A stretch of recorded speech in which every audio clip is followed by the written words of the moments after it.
Bienvenue à toutes et à tous. On va vous parler donc le sujet, vous le connaissez, l'éco-conception numérique. Et je vais rentrer dans le vif du sujet parce qu'on a plein de choses à vous dire dessus.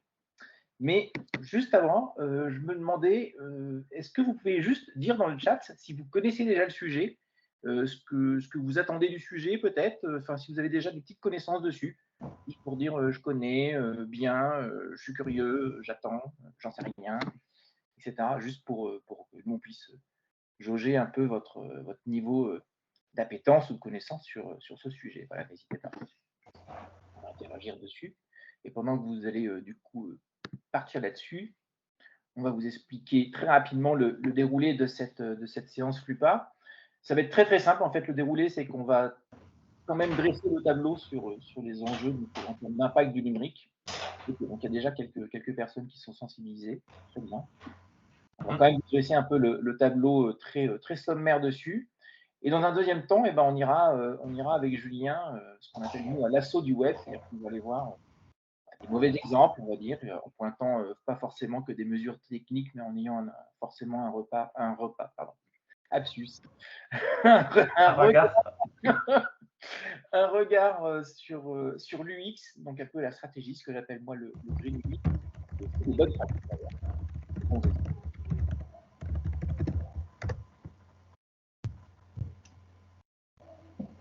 C'est l'heure de l'assaut.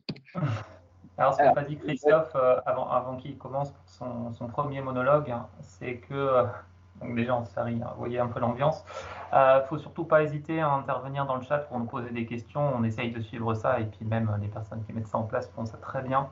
Ne pas hésiter à intervenir, il y a la possibilité de lever la main normalement également, hein, pour, si vous avez envie de réagir, d'approfondir un point précis, ou on aime autant des fois traiter certaines questions ou certaines interrogations directement à chaud, ça permet d'éclairer un peu le débat pour tout le monde au bon moment, plutôt que d'attendre tout à la fin et de risquer de passer à côté de choses qui auraient pu être vraiment super cool à développer. Donc vous vous sentez surtout pas timide, hein, on est entre gens simples, donc il ne faut pas hésiter à intervenir s'il y a besoin. Je te laisse poursuivre. Je te laisse te présenter. Alors, vu que j'ai pris la parole, donc moi je m'appelle Julien, je travaille avec Christophe chez Temesis. De base, je suis développeur autodidacte exclusivement à sensibilité éco-responsable, donc c'est quelque chose qu'on va pouvoir aborder en large dans cette présentation. Et donc depuis peu, vraiment au sein de mon travail chez Temesis, ce que je fais, c'est que j'analyse la performance environnementale des sites sur la base de plein de critères qui sont encore en construction et d'autres qui sont déjà bien affirmés. Et notamment, on se sert aussi beaucoup de ce qui est le RGESL, vous avez peut-être entendu parler, c'est le premier référentiel d'État français qui nous permet d'avoir des lignes directrices, de savoir est-ce qu'un site a été pensé pour être éco-responsable ou est-ce que c'est quelque chose qui n'a pas du tout été mis dans le scope. Donc mon métier, c'est ça, c'est à la fois de coder, de sensibiliser, d'analyser, c'est en fait un peu tout, quoi. Je passe pas encore la serpillère, mais peut-être, sait-on jamais, ça peut venir. Et de mon côté, donc Christophe Clouzot, moi je fais du web depuis de très nombreuses années, c'est pour ça que j'ai des cheveux blancs. Et je suis plutôt du côté UX, design, stratégie de la force. Je m'intéresse à l'impact du numérique depuis à peu près les années 2010. Donc ça fait déjà quelques temps. Et c'est pour ça que j'ai rejoint en fait la société Temesis, donc plutôt experte en accessibilité. Je les ai rejoints sur la partie éco-conception avec ma casquette UX, justement pour développer ce pôle-là, en parallèle d'une troisième personne qui nous a rejoint, donc en plus de l'accessibilité et de l'éco-conception, elle nous a rejoint pour défendre la partie RGPD, donc tout ce qui est respect des données personnelles. Voilà, pour aller très vite là-dessus. Et j'interviens dans différents groupes de travail, notamment à l'Institut du numérique responsable. J'ai suivi durant de nombreuses années FLUPA, participé aussi à des événements FLUPA, dont le FLUPA UXD. Voilà, donc j'interviens dans différents groupes de travail. Alors, le sujet d'aujourd'hui, ce qu'on voulait vous dire, c'est que d'un point de vue déjà enjeu global, au-delà du numérique, l'humanité a quand même à faire face à trois gros enjeux. Alors, on connaît bien souvent celui qui est tout à gauche, là, le réchauffement climatique, donc souvent de CO2 et de gaz à effet de serre. Donc ça, on entend souvent parler. Ce qu'on devine un petit peu moins, c'est qu'il y a aussi un deuxième effet auquel l'humanité doit faire face, un gros enjeu, qui est l'épuisement des ressources naturelles, puisque pour produire tout ce que l'on consomme, tous les matériaux, tous les équipements, y compris les équipements informatiques qu'on a autour de nous, eh ben, il faut en extraire du minerai pour construire justement nos ponts, nos voitures, nos immeubles, notre manière de nous habiller, etc. Donc, on est en train d'épuiser la planète, qui est une planète finie, juste pour le rappeler. Et parallèlement, troisième enjeu, et pas des moindres, on est en train de provoquer, donc c'est l'être humain qui le provoque de par la population, sa production énergétique et sa surconsommation, on est quand même en train de provoquer l'extinction massive des espèces, qui est la 6e du nom, donc la 6e extinction massive des espèces. Ça aussi, on en entend un petit peu parler, c'est la conséquence de tout ça. Donc on doit faire face à tout ça. Et là-dedans, le numérique a aussi un rôle à jouer. Il a aussi un impact. Alors, l'impact environnemental du numérique, elle a être mesurée, on va dire. C'était un enjeu assez colossal. En octobre 2019, vous aurez toujours accès en bas, au bas des slides, vous aurez accès aux sources. Et en fait, retenez pas forcément les chiffres, mais sachez que cette première mesure a permis de mettre en avant que dans le numérique, il n'y avait pas que l'électricité, donc tout à droite, qui consomme, mais il y a aussi de la consommation d'eau, il y a des gaz à effet de serre, il y a des énergies primaires, type le pétrole, le charbon, etc. Donc, ça a permis de révéler ça, cette étude. Et ce dont on s'est rendu compte, le numérique, c'était un pays, ce serait presque 3 fois l'empreinte environnementale de la France. Et pour rappel, si toute l'humanité vit comme des Français en termes d'impact environnemental, il nous faudrait presque 3 planètes Terre. Alors souvent, les médias pointent du doigt l'aviation en disant qu'effectivement, prendre l'avion, c'est mal pour des raisons environnementales. C'est juste. Mais ce qu'on sait moins, c'est que le numérique est déjà bien au-dessus en termes d'émissions de gaz à effet de serre. Alors selon les études, selon les mesures qui sont faites par les experts, vous êtes entre 3 et 4% des gaz à effet de serre dans le monde. Sachant que l'avion, donc l'aviation civile, je précise, c'est l'aéronautique civile, est aux alentours de 2%. Donc le numérique est déjà bien au-dessus. C'est pour ça qu'il y a ce titre un petit peu racoleur. L'avion, c'est mieux, entre guillemets. On n'est quand même pas en train de vous dire ce week-end, partez à Honolulu, vous faire un petit samedi soir sympa et revenez en avion. Ce n'est pas ce qu'on vous dit. Mais juste à l'échelle de mesure, il est bien de comparer ce qui peut être éventuellement dans le sujet citoyen et ce qu'on connaît peut-être un peu moins. Et l'empreinte environnementale, elle ne fait que augmenter depuis l'apparition du numérique. Donc là, vous avez déjà une échelle de 2010 à 2025, avec tout ce qui est consommation d'énergie primaire, gaz à effet de serre, eau. Alors, retenez pas forcément les chiffres non plus, mais retenez que c'est en constante évolution et que ça ne s'arrête pas d'augmenter. Ça ne s'arrête pas d'augmenter. Et si on se projette du coup dans les années 2030, qui est un des objectifs de la COP 21, et qui est pointé souvent du doigt aussi comme repère par des experts du GIEC. Sachez qu'en 2030, il y aura encore plus de consommation de blockchain, donc ça c'est très consommateur en ressources informatiques. Il y aura encore plus d'objets connectés, ils sont aujourd'hui par milliards, ils seront encore plus nombreux, puisque je vous rappelle, le principe c'est qu'on prend n'importe quel objet, une brosse à dents, on met un capteur, il est connecté. Et qui peut dialoguer avec votre smartphone, c'est encore mieux. Donc, il y en aura encore plus. Les écrans de télé seront plus nombreux et de plus en plus grands. Et ça, aujourd'hui, on n'arrive pas à réduire l'impact environnemental à mesure où ils grandissent. Il y aura de plus en plus de consommation de streaming et de vidéos en ligne, qui représente aujourd'hui 80% de la bande passante d'Internet. Il y aura de plus en plus d'utilisation d'intelligence artificielle pour tous les métiers.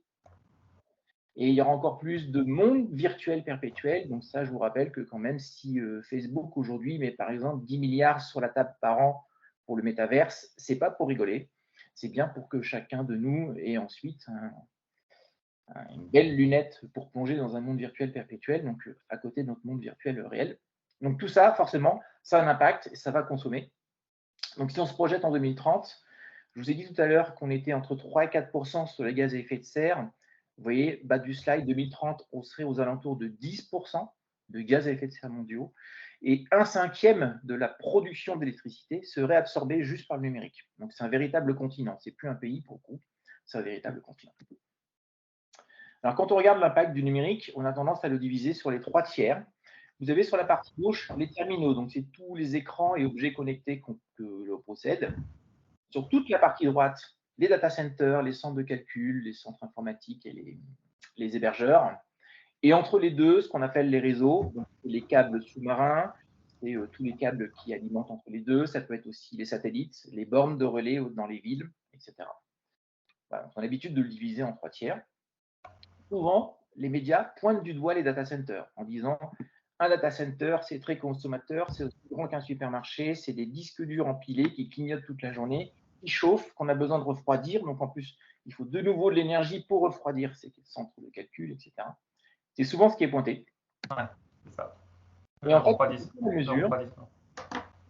quand on fait la mesure, en termes d'énergie, de gaz à effet de serre, de ressources consommées, de déchets produits et de consommation d'eau, c'est clairement du côté des terminaux. Donc, vous voyez les pourcentages qui sont là. Et pourquoi? En fait, c'est parce que entre le nombre d'équipements des data centers et le nombre d'équipements des terminaux, donc en bout de chaîne, vous avez un facteur de plus de 500.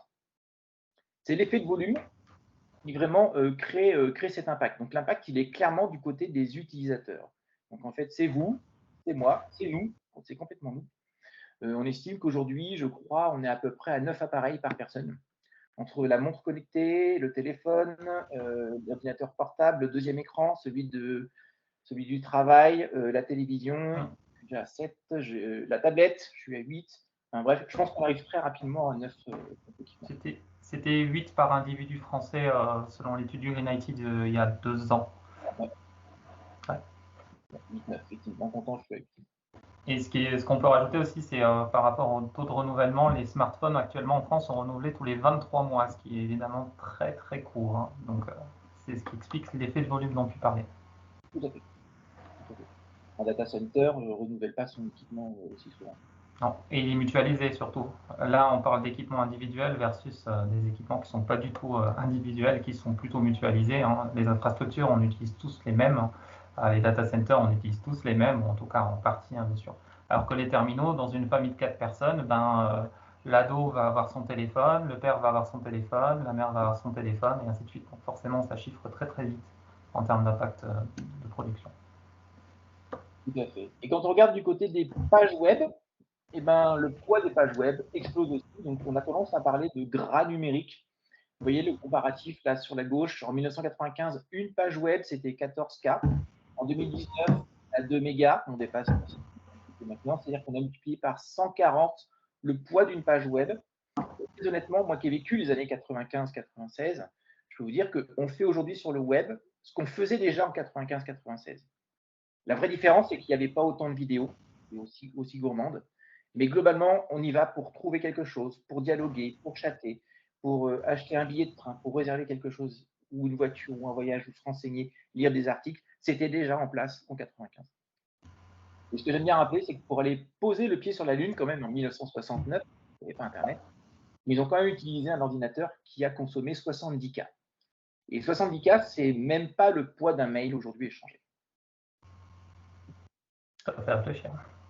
Le numérique, il est obèse. Donc, on parlait de gras numérique, on parle d'obésiciel aussi, mais le numérique, il est obèse dès la conception. Donc là, pour les plus UX d'entre vous, c'est le sujet. Vous voyez clairement l'approche d'un moteur de recherche à gauche avec son logo, un champ. Et à droite, l'approche d'un autre moteur de recherche avec aussi son logo, un champ, mais aussi la possibilité de recevoir des notifications de ses mails, d'avoir aussi l'actualité bourse, l'actualité en général, le sport, la finance, donc des news sur les people, pouvoir faire quoi, les tendances du jour, d'avoir des accès de cinéma, d'avoir plein de publicités, bien entendu, etc., etc. Donc, vous voyez, juste à observer les deux interfaces, donc juste d'un point de vue conception, vous voyez clairement qu'il y a un véritable impact et de stratégie dès l'UX. C'est pour ça que moi j'aime bien parler de Green UX. Après, je ne vous parle pas des requêtes qui sont faites derrière et comment c'est remonté, mais effectivement, vous avez là deux approches complètement différentes. Et regardez, même d'un point de vue concurrentiel marché, même si finalement le moteur de gauche fait la même chose que le moteur de droite, Vous voyez celui qui a pris de la part. Alors, ce n'est pas pour des raisons forcément que GreenUX, mais quand même, on peut avoir des approches très, très, très minimalistes et quand même remplir sa part de marché. Alors, quand on parle d'obésiciel, je vous prends l'exemple ici d'un service de location de vacances ou de maison que vous connaissez. Là, typiquement, vous avez 4 champs de recherche. On dit où je vais, donc quand est-ce que j'arrive, quand est-ce que je repars, le nombre de voyageurs. En gros, là, vous avez un formulaire et d'autres choses autour, bien entendu. Mais le moteur principal, c'est ça. Donc, en gros, pour 4 champs de formulaire, je suis déjà à 3 mégas par page. Là où je vous disais, la moyenne, c'est plutôt 2 aujourd'hui, en tout cas dans le monde. Et surtout, j'ai 174 requêtes. Donc, j'ai 174 requêtes, donc informations qui partent de l'interface, qui passe par l'infrastructure, qui va jusqu'au serveur et qui revient par l'infrastructure pour aller sur mon interface. 174 pour 4 champs de formulaire, je pense qu'on peut faire mieux. En fait. Quand on regarde du coup l'analyse de cycle de vie du numérique, il y a différents postes. Bon, vous avez la fabrication, l'usage et la fin de vie. Et éventuellement, ce que moi j'aimerais que vous reteniez, enfin je pense que Julien va me suivre aussi là-dessus, c'est plutôt le slide d'après. Pas celui-là, pardon, je vais aller trop vite. Je vous ai mis juste un exemple là du côté fabrication, de savoir effectivement tous les composants nécessaires qui sont typiquement là dans un exemple de smartphone. Ce qui consomme le plus aujourd'hui, c'est clairement la dalle tactile. Donc vous avez du cérium, du thorium, du bore, du lantane, du soufre, du magnésium, du mercure, du fluor, du carbone aussi, du lithium dans la batterie. Vous avez de l'or et de l'argent, sachez que vous possédez ça entre les mains, du zirconium, de l'arsenic, enfin bref, tout ça. Et donc tout ça, forcément, ce sont des composants qu'il faut aller chercher. Le fameux slide, il faut aller dans les mines pour prélever ça dans la terre.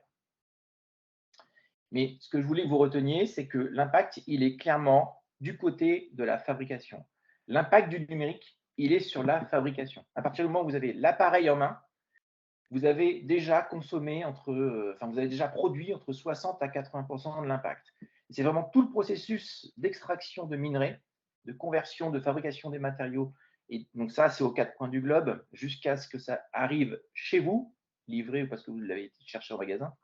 Vous êtes déjà à 80% d'impact en termes de ressources, de minerais, de métaux rares, de production de produits chimiques, de gaz à effet de serre, etc. Sur l'usage, en fait, c'est finalement pas grand-chose, même si, je le rappelle, on est aux alentours de 3 à 4% des gaz à effet de serre dans le monde, au-dessus de l'aviation. Et après, vous avez toute la partie fin de vie. En France, on a la chance, enfin même en Europe, globalement, on a quand même des filières de récupération, donc les DEE, des 3E, qui récupèrent justement les appareils numériques. Dans les DEE, ça inclut aussi les téléviseurs, les fours, les frigos, les machines à laver. En fait. Ils récupèrent tout ça. On a quand même de la chance, mais globalement, dans le monde, on est entre 70 et 80% de déchets qui sont totalement en dehors de ces circuits. Ça veut dire souvent dans des filières parallèles, pas très clean. Et globalement, quand on dit que le numérique, on ne le voit pas, son impact, moi, quand je vois ça, là, vous avez sur la partie gauche une grande déchetterie à ciel ouvert au Ghana, où les familles vivent dessus et font fondre vos appareils ou nos appareils qui sont en dehors des filières pour récupérer justement tous les petits composants que je vous ai montrés. Et à droite, vous êtes en Asie du Sud-Est. Quand on voit ces photos, clairement, on sait que le numérique a un impact. Alors, par rapport à ça, on n'a pas le choix. Il faut partir sur plus de sobriété. On parle de numérique responsable. L'idée de ce schéma, là, pour aller très vite, c'est de vous montrer un peu comment se répartissent les termes qu'on entend par-ci, par-là. On parle de Green IT, on parle de numérique responsable, etc.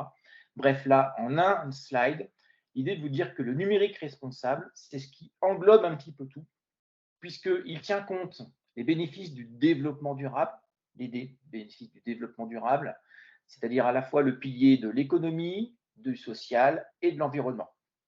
Il en tient compte, il est aussi au service d'eux, parce qu'il y contribue, en fait. Même s'il a un impact, il peut contribuer à la transition environnementale, sociétale et économique. Et dans le numérique responsable, il y a plein de petites briques qui sont en fait des engrenages. Donc vous avez justement l'éco-conception. L'éco-conception est focus que sur l'environnement. Vous avez aussi l'accessibilité, tout ce qui est éthique, le Ethic by Design, c'est inclus là-dedans, tout ce qui est RGPD, le respect de vos données, tout ce qui est lié à la web performance, l'inclusion, la durabilité, la sobriété, même la sécurité. Voilà, toutes ces petites briques, chaque fois qu'il y a un expert dedans qui commence à manipuler une de ces briques, enfin, un de ces engrenages, il influence celle d'à côté.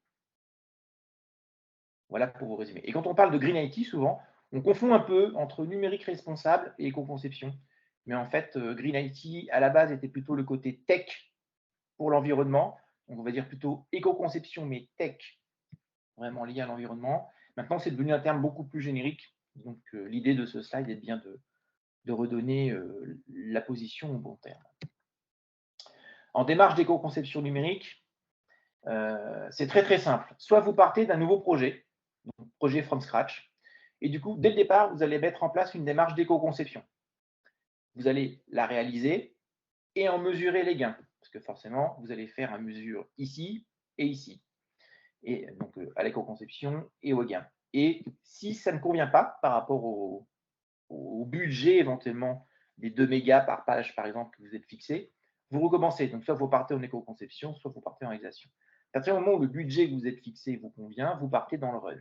Et quand vous êtes dans le run, vous partez pour le coup sur un projet qui est donc existant. Je reviens au début du schéma. Parce que le projet va vivre sa vie, il va y avoir des pages de sécurité, il va y avoir des contributeurs, peut-être des web rédacteurs, de nouveaux documents, enfin, le projet va grossir. Donc, il serait toujours intéressant de nouveau de le mesurer et en fonction de la mesure, partir sur des choses à éco-concevoir, réaliser, etc. Vous retombez en fait dans le classique. Donc, s'il y a quelque chose à retenir dans l'éco-conception, le nerf de l'éco-conception, l'enjeu vital en fait de l'éco-conception, c'est la mesure. Forcément, il faut faire et l'état des lieux et voir comment on progresse. Julien? Ouais, merci. Tu voulais faire ton intervention entre les deux avant ce slide ou pas? Si tu veux, ouais, vas-y, je vais reprendre la main. Pour le coup, j'arrête le partage. Hop. Je vais vous partager un petit quelque chose de mon côté. Tu me dis si c'est bon, si tu as le retour. Est-ce que tu as le retour, Christophe, visuel? C'est bon? Oui, c'est bon. Ouais, super, merci. Il y a un peu de latence apparemment. Donc vous avez deux images là actuellement. Alors il y en a une des deux qui a été optimisée pour le web et l'autre absolument pas. Et donc ce que je vais vous demander, c'est d'essayer de déterminer selon vous, là, en ce que vous percevez, si vous voyez une différence, si pour vous c'est celle du haut qui est optimisée, celle du bas, s'il n'y en a aucune des deux, en fin de compte qu'il l'est. Et ce que je vous propose, pour prendre l'attention, je vous mets ça dans le chat, vous avez la possibilité de répondre directement sur un slide où je pense que ça va plaire à Christophe, vu que c'est lui qui m'a un peu initié à ça. Et le code à utiliser, je vous le mets également dans le chat. Le voici. Et donc, ça devrait vous permettre de répondre et d'analyser en temps réel pour voir si vous, en tant qu'utilisateur, parce que c'est tout l'intérêt de la démarche, hein, c'est de montrer vraiment en tant qu'utilisateur, est-ce qu'on perçoit une différence significative, parce qu'il y a d'autres choses évidemment à comparer, d'autres axes. Donc je vous invite à répondre sur le slide do. Je vois que certains sont déjà arrivés dessus, on va attendre quelques instants. Alors, je le garde forcément caché pour l'instant pour pas trop pourrir et influencer les votes, hein. Même si on n'est pas sur un scrutin présidentiel, les enjeux sont peut-être un peu moindres. Donc on a clairement une tendance qui se dessine, avec malgré tout une part d'indécision.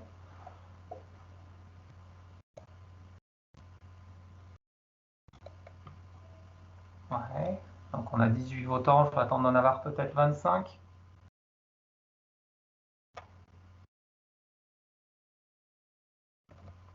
Allez, encore un tout petit peu.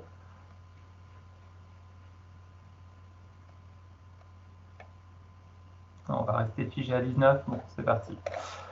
Bon, la majorité donc a bien répondu, c'est effectivement l'image du haut qui est optimisée. Alors ça m'intéresserait bien de savoir quelle différence vous avez pu percevoir entre ces deux images, hein, c'est toujours intéressant. Hop, je vais juste reprendre ça, parce que comme je suis en... Hop.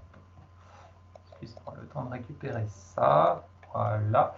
Donc 58% a pensé que c'était celle du haut qui est optimisée et qui était la bonne réponse. 26% a pensé que c'était celle du bas qui est optimisée. Et 16% répondent que les deux images semblent identiques. Alors, sans faire trop dur et de suspense, on a effectivement une version optimisée qui est en haut et une version non optimisée qui est en bas, hein, qui est donc la version de base. N'hésitez pas dans le chat en même temps à essayer de donner des arguments sur quelle différence vous avez pu percevoir visuellement. Donc l'objectif, c'est bien de montrer qu'on peut proposer deux images qui sont très semblables, ou en tout cas où la différence est peu perceptible ou assez trouble, au point qu'on ait des utilisateurs qui, certains seront peut-être plus aguerris pour remarquer la différence, d'autres passeront complètement à côté, mais ce qui est sûr, c'est que si vraiment on n'a pas ce regard à des fins d'examination, j'ai envie de dire, on ne perçoit clairement pas la différence. Quand on scrolle, quand on passe sur un service numérique, on ne s'arrête pas forcément au détail de chaque image. C'est quelque chose qui fait partie d'un tout, qui se noie, et forcément, les détails ne ressortent pas forcément. Donc, je vois qu'on parle de la profondeur des couleurs sombres qui est un peu différente. Ça se défend, ça se défend. Bon, de tous les cas, je ne vous remettrai pas en cause parce qu'il y a quand même une tendance qui est globale et qui est positive. Clairement, l'image optimisée est suffisante pour le web. Oui, c'est le but, hein, de toute façon. Caroline nous dit que l'image du haut est clairement suffisante. Alors, elle est d'autant plus suffisante quand on regarde la différence de poids qui est entre les deux images. Donc, on a l'image quand même qui est en haut, qui est à 19 kilooctets, hein, qui est franchement pas grand-chose, surtout en comparaison de la version de base qui est à plus de 4 MO. Donc, le ratio est juste énorme, hein. Pour rappel, un MO, c'est 1000 kilooctets, donc clairement, le rapport, je ne me risquerai pas sur un pourcentage, mais ça fait quand même une sacrée différence. Sauf qu'il y a deux façons de le considérer, c'est que soit on propose l'image du haut, donc pour l'utilisateur qui ne va pas percevoir de différence significative d'un point de vue visuel, mais qui va le sentir très fortement passer dans sa consommation de données, dans le temps de chargement de la page, la façon dont son navigateur va pouvoir traiter l'information. Et soit on passe sur effectivement la version non optimisée. Enfin, on a vraiment ces deux pans-là qui sont très importants. Et c'est vrai qu'il faut toujours, bien sûr, se rappeler que tout ça, ça fait partie d'un tout. On ne propose pas juste une image, ça fait partie de l'expérience globale, donc autant servir des choses optimisées. Donc pour la petite histoire, la différence entre ces deux images, c'est que déjà en bas, on a une image volontairement proposée dans un format qui n'est pas du tout pertinent, en l'occurrence le PNG. Donc le PNG, pour rappel, on est plus sur l'image qui est amenée à traiter du logo, du dessin informatique, ce genre de choses. Là, sur ce genre d'image, on est plutôt sur de l'image photographique, donc destinée à être utilisée en JPG, hein, de base, du JPEG. Et là, on a carrément été jusqu'à utiliser du WebP, qui est un format plutôt nouveau encore, qui a quelques années déjà, mais qui commence à être très bien supporté, hein, pour le web. D'ailleurs, si on va voir sur TinyJPEG, pas du tout ça où je voulais aller, pardon, sur Canailleuse. Sur Canailleuse, on peut voir que le support de ce format est franchement plutôt bon et donc nous permet d'obtenir des taux de compression qui sont assez élevés, assez poussés. Et je vous encourage très fortement à les utiliser dans vos process, surtout sur les images d'ornement, parce qu'on sait que les images d'ornement ont très peu de valeur ajoutée. Donc si on peut mettre du WebP sur des formats comme ça, sur des images comme ça, c'est pas plus mal, parce qu'au final, si ça n'est pas chargé, l'utilisateur, il ne perd pas grand-chose, quoi. Donc ça, c'est la première chose, on utilisait le bon format. Ensuite, on a évidemment compressé l'image, hein. Sur l'image du bas, elle n'a pas du tout été compressée, et là, ça a été le cas. Donc la compression, je ne fais pas de schéma, mais elle peut se faire de bien des manières, hein. Soit on le fait soi-même à la route avec un logiciel dédié, ou c'est traité directement côté serveur quand on upload l'image. On a une redimension ici qui est vraiment importante, parce que quand on va regarder l'image de base, donc sur notre version optimisée, on se rend compte qu'on a une image donc affichée sur la droite à 300 par 300 pixels de large, et quand elle ressort à gauche, donc là on a sur la dimension d'affichage le rendu dans le navigateur qui est de 300 par 300 également. Donc on n'a pas de redimensionnement côté client. À l'inverse, ici, quand on va voir la source, donc l'image de source, on a toujours notre image à gauche, hein, forcément qui fait 300 par 300, mais on a une image de base qui est une image un peu HD, quoi, hein, qui fait 1920 par 1080 pixels. Donc forcément, c'est très lourd. Ce qui est important de prendre en considération là-dessus, c'est que quand on redimensionne une image côté client, déjà, forcément, on a transféré des images plus lourdes, hein, de base, mais surtout, ce travail-là doit être traité par le navigateur. Et non seulement c'est traité par le navigateur, hein, c'est du travail, c'est pas négligeable, surtout plus le travail est grand et moins il est négligeable, mais surtout c'est quelque chose qui ne peut pas être mis en cache. Donc même si vous avez une image qui est très lourde et qui est mise en cache et qui sera chargée qu'une fois, à chaque fois que le navigateur va recharger la page, il va devoir refaire ce calcul de redimension. Et ça, c'est pas non plus négligeable. C'est pour ça que je le précise ici. On a une image qui est redimensionnée et le traitement est retiré à chaque visite. De la même manière, on a un rognage qui est effectué pour obtenir la forme finale. Donc en haut, vous l'avez vu forcément quand j'ai montré l'image source, on voit bien que l'image a été prévue pour avoir cette shape-là directement, cette forme, pour éviter d'avoir ce calcul. Alors qu'ici, on était vraiment sur une image qui était rectangulaire, et c'est le navigateur qui fait le travail pour obtenir la mise en forme finale. Donc là, une fois de plus, on est sur quelque chose qui s'effectue côté client, donc qui ne va pas pouvoir se mettre en cache, qui se refait à chaque fois. Et dans le cas présent, on utilise en plus du SVG pour obtenir la forme, pour simuler la forme. Et donc, bien sûr, ce SVG-là nécessite d'être présent dans le code source, et c'est autant de choses qu'on rajoute à notre code source. Donc, tout ça, mis bout à bout, mine de rien, ça nous permet d'avoir une image avec un rendu d'expérience utilisateur qui est similaire sur le ressenti, mais en termes de consommation de données et de perception aussi quelque part, parce que ça va être la rapidité de chargement qui va vraiment en découler directement, c'est vrai que ça fait quand même une sacrée différence. Alors je vois que Yann pose une question par rapport au support à vif, actuellement, c'est un peu tronqué, qui implique plus d'infos dans le nom de la page par un fallback. Alors, ouais, c'est vrai qu'aujourd'hui, il y a plusieurs façons de gérer ces images. On a la possibilité, grâce à nos navigateurs qui sont vraiment de plus en plus performants, de préciser plusieurs formats d'images pour générer, pour répondre à différents contextes utilisateurs et proposer différents fallbacks, des cas où le navigateur ne supporte pas tel ou tel fichier. C'est vrai que c'est toujours un questionnement à avoir, parce que quand on a des images qui, en fin de compte, entre chaque version, permettent d'économiser que quelques kilooctets, aller ajouter plein de HTML qui sera incompressible, c'est pas toujours pertinent. Donc c'est quelque chose qui se mesure au cas par cas, je pense. Et pour répondre plus précisément sur le format AVIF, dont le support n'est pas forcément aussi bon que le WebP, je pense qu'il va falloir qu'on attende encore un tout petit peu. Mais c'est vrai que sur des images d'ornement, encore une fois, il n'y a pas grand-chose à perdre. On pourrait se permettre. On pourrait se permettre. Christophe, tu peux repartager la suite de la présentation, s'il te plaît, que je finisse sur ça. Pour revenir sur notre démarche. Christophe avait prévu de répondre. Donc, pour revenir sur notre démarche d'éco-conception, il y a 3 axes importants. Bien sûr, tout ça, c'est quelque chose qui s'intègre dans un process continu qui doit vraiment embarquer le plus de parties prenantes possible, toutes les parties prenantes, et être toujours remis en question. Il y a 3 axes, moi, que j'ai déterminés, en tout cas, c'est de dire que déjà, un service numérique, l'objectif, c'est qu'il permette d'accomplir vraiment à l'utilisateur une action rapidement. C'est-à-dire que l'utilisateur vient pour un but très précis, on ne doit vraiment pas le retenir pour de mauvaises raisons, il faut que ça aille vite. Et surtout, les moyens qu'on va mettre derrière, pas toujours ce qui est visible, mais aussi ce qui est caché pour beaucoup, ça doit être proportionné. Et aujourd'hui, ce n'est pas forcément ce qu'on fait dans une démarche numérique de base. Donc, le point numéro 1, c'est vraiment, on facilite son parcours, on va à l'essentiel, on élimine les frictions. Donc, clairement, proposer une image de 4 MO quand on peut proposer l'équivalent avec quelques kilooctets, ça, c'est une friction qu'il faut éviter. Et on ne retient pas l'utilisateur pour de mauvaises raisons. Donc, clairement, ça veut dire que sur des réseaux sociaux où on utilise des dark patterns tels que du infinite scroll ou des trucs, des notifications à outrance, ce genre de choses, on est clairement dans de la rétention, on est clairement dans le fait de retenir l'utilisateur pour de mauvaises raisons, et on peut difficilement être sur un service qui est éco-conçu. En point numéro 2, donc on emploie des moyens dans l'intérêt mesurable pour l'utilisateur.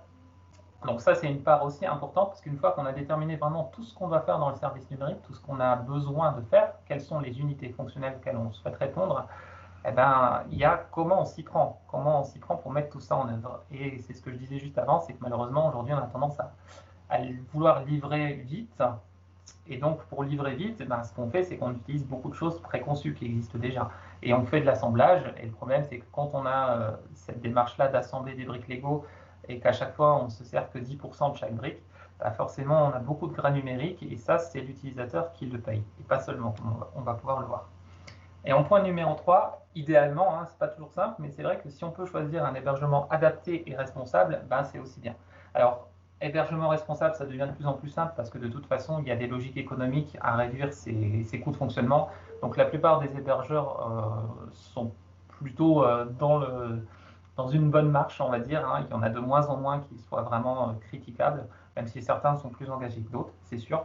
Par contre, sur la partie hébergement adapté, c'est compliqué parce que justement, on a pris le parti de dire qu'on avait cette méthode de production où on avait beaucoup de gras numérique. Et donc, qui dit gras numérique dit des services plus lourds, qui pèsent plus, et donc qui nécessitent plus d'espace, plus de prérequis, plus de bases de données, plus de ci, plus de ça.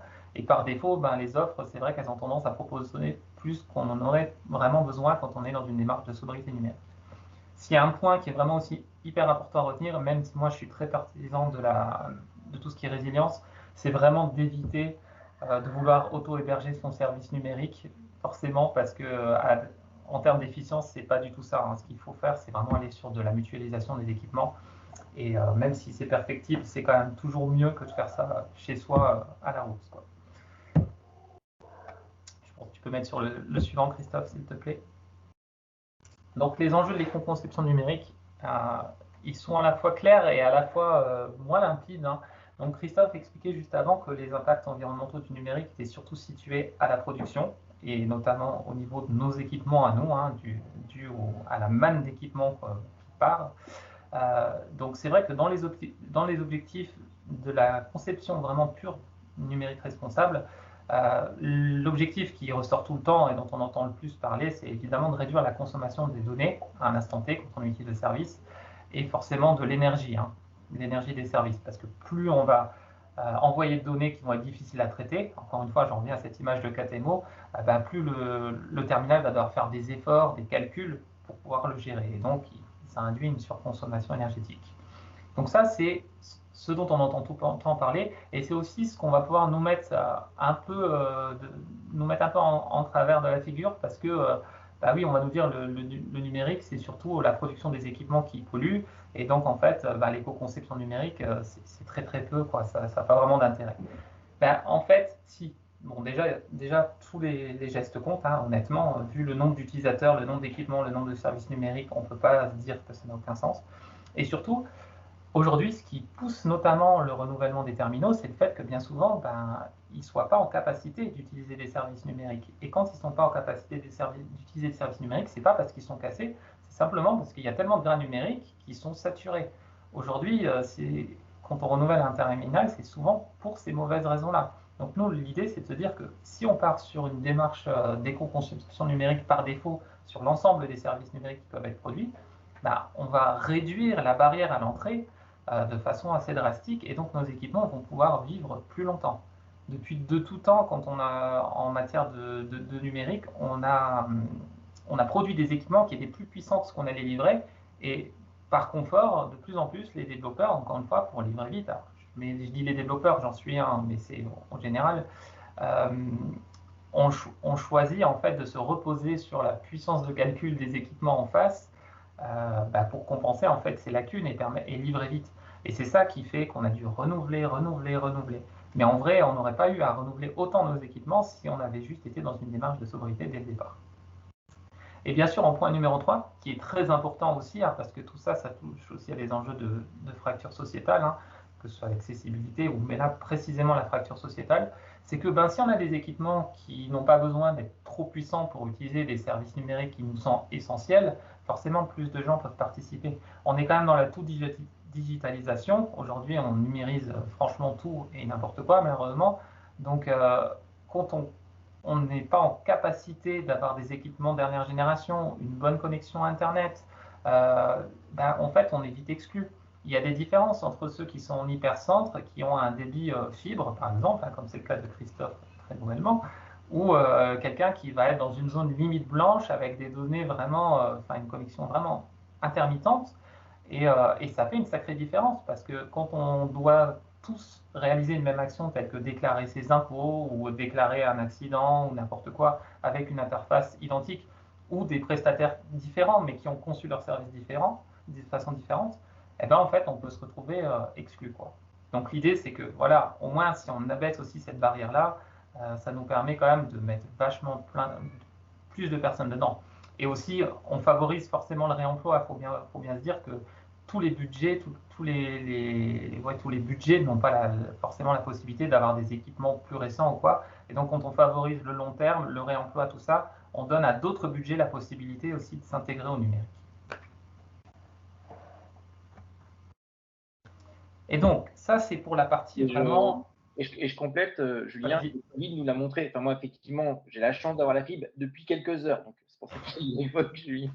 Il n'a pas de recul. Dans une région où le numérique, c'est pas forcément très développé, c'est plutôt montagneux et campagne en France, dans les Vosges. Et il y a beaucoup de personnes pour qui c'est pas forcément intéressant d'avoir un super ordinateur super puissant qui coûte des milliers d'euros.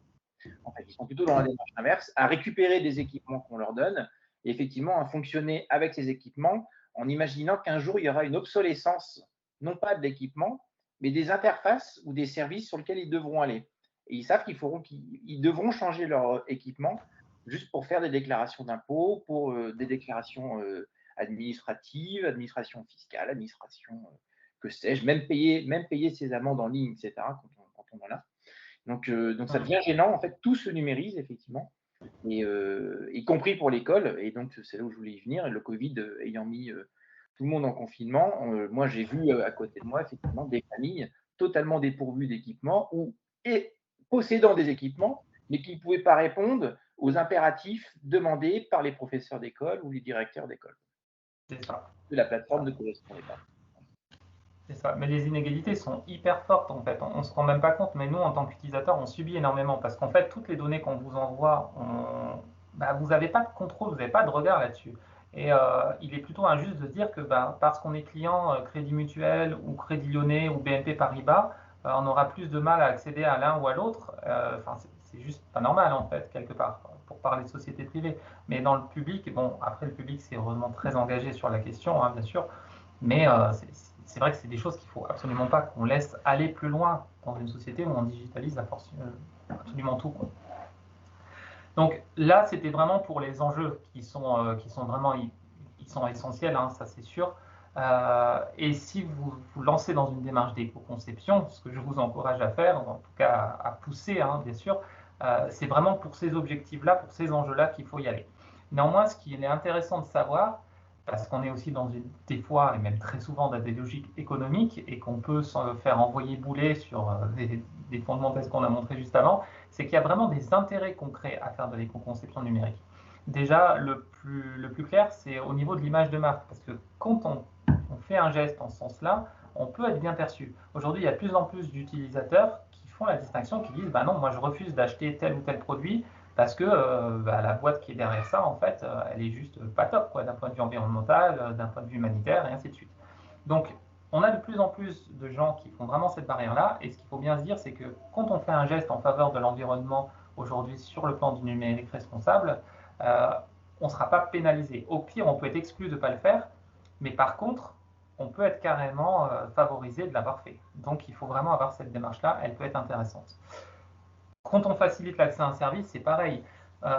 On est dans une logique de conversion. Alors, ce n'est pas toujours le cas parce qu'il y a deux gros services numériques. Ça va être soit on est dans une logique de service public, par exemple, ou vraiment de relation de vente de produits, vente de choses. Mais l'idée de base, c'est quand même de dire on a des utilisateurs qui rentrent en haut d'un entonnoir. Et donc ça, ce sont les prospects, hein, ce sont des cibles, et ce sont tout ce qu'on veut, comme on veut les appeler. Et en bas, en sortie d'entonnoir, on a des conversions. Forcément, plus on fait entrer de gens dans l'entonnoir, et plus on a de chances d'avoir une manne de conversion en bas. Donc si dès le départ, on se dit, non, l'accessibilité, franchement, on s'en moque, hein, c'est pas grave, parce que c'est pas important. Si on ne prend pas compte de toutes les personnes qui ont du mal avec le numérique, l'électronisme, je crois que c'est près de 20% quand même en France. Donc si on est sur des interfaces volontairement compliquées et tout ça, qui exclut des gens, en fait, au final, on est perdant parce que plus la barrière elle est compliquée à l'entrée et moins au bout on peut avoir de personnes, quoi. Donc ça rejoint aussi l'expérience utilisateur, c'est pareil, hein, on essaye d'aller à l'essentiel. Plus c'est simple, moins l'utilisateur se pose de questions et plus il est facile pour lui de consommer ou en tout cas d'aller là où on aura voulu l'emmener. Et les moyens proportionnés, donc c'est pareil, quand on évite autant que possible de mettre du grain numérique, ce qui va se passer, c'est qu'on va vraiment réduire la dette technique et les coûts d'hébergement. Parce que ce qui se passe, c'est que quand on livre à l'instant T, bah, ça marche, c'est vraiment bien, ça marche.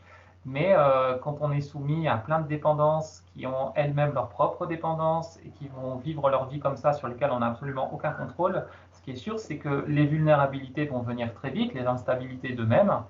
Et pour servir une page à service égal, ben on va se retrouver vite pénalisé. Parce qu'un serveur qui doit servir 5000 fois une même page qui fait 10 kilooctets, bon 10 kilooctets c'est peut-être un peu petit, on va dire 50 kilooctets, versus un serveur qui doit servir autant de pages qui font 5 MO, ben, je vous laisse deviner lequel des deux sera très vite saturé. Et ce qui va se passer, c'est que dans l'urgence, quand on est down hein, dans une entreprise, il faut agir vite et plutôt que trouver une solution plus viable, on va allonger les billets, en fait, tout simplement, pour avoir une offre plus, plus puissante, quoi. On va gonfler les muscles.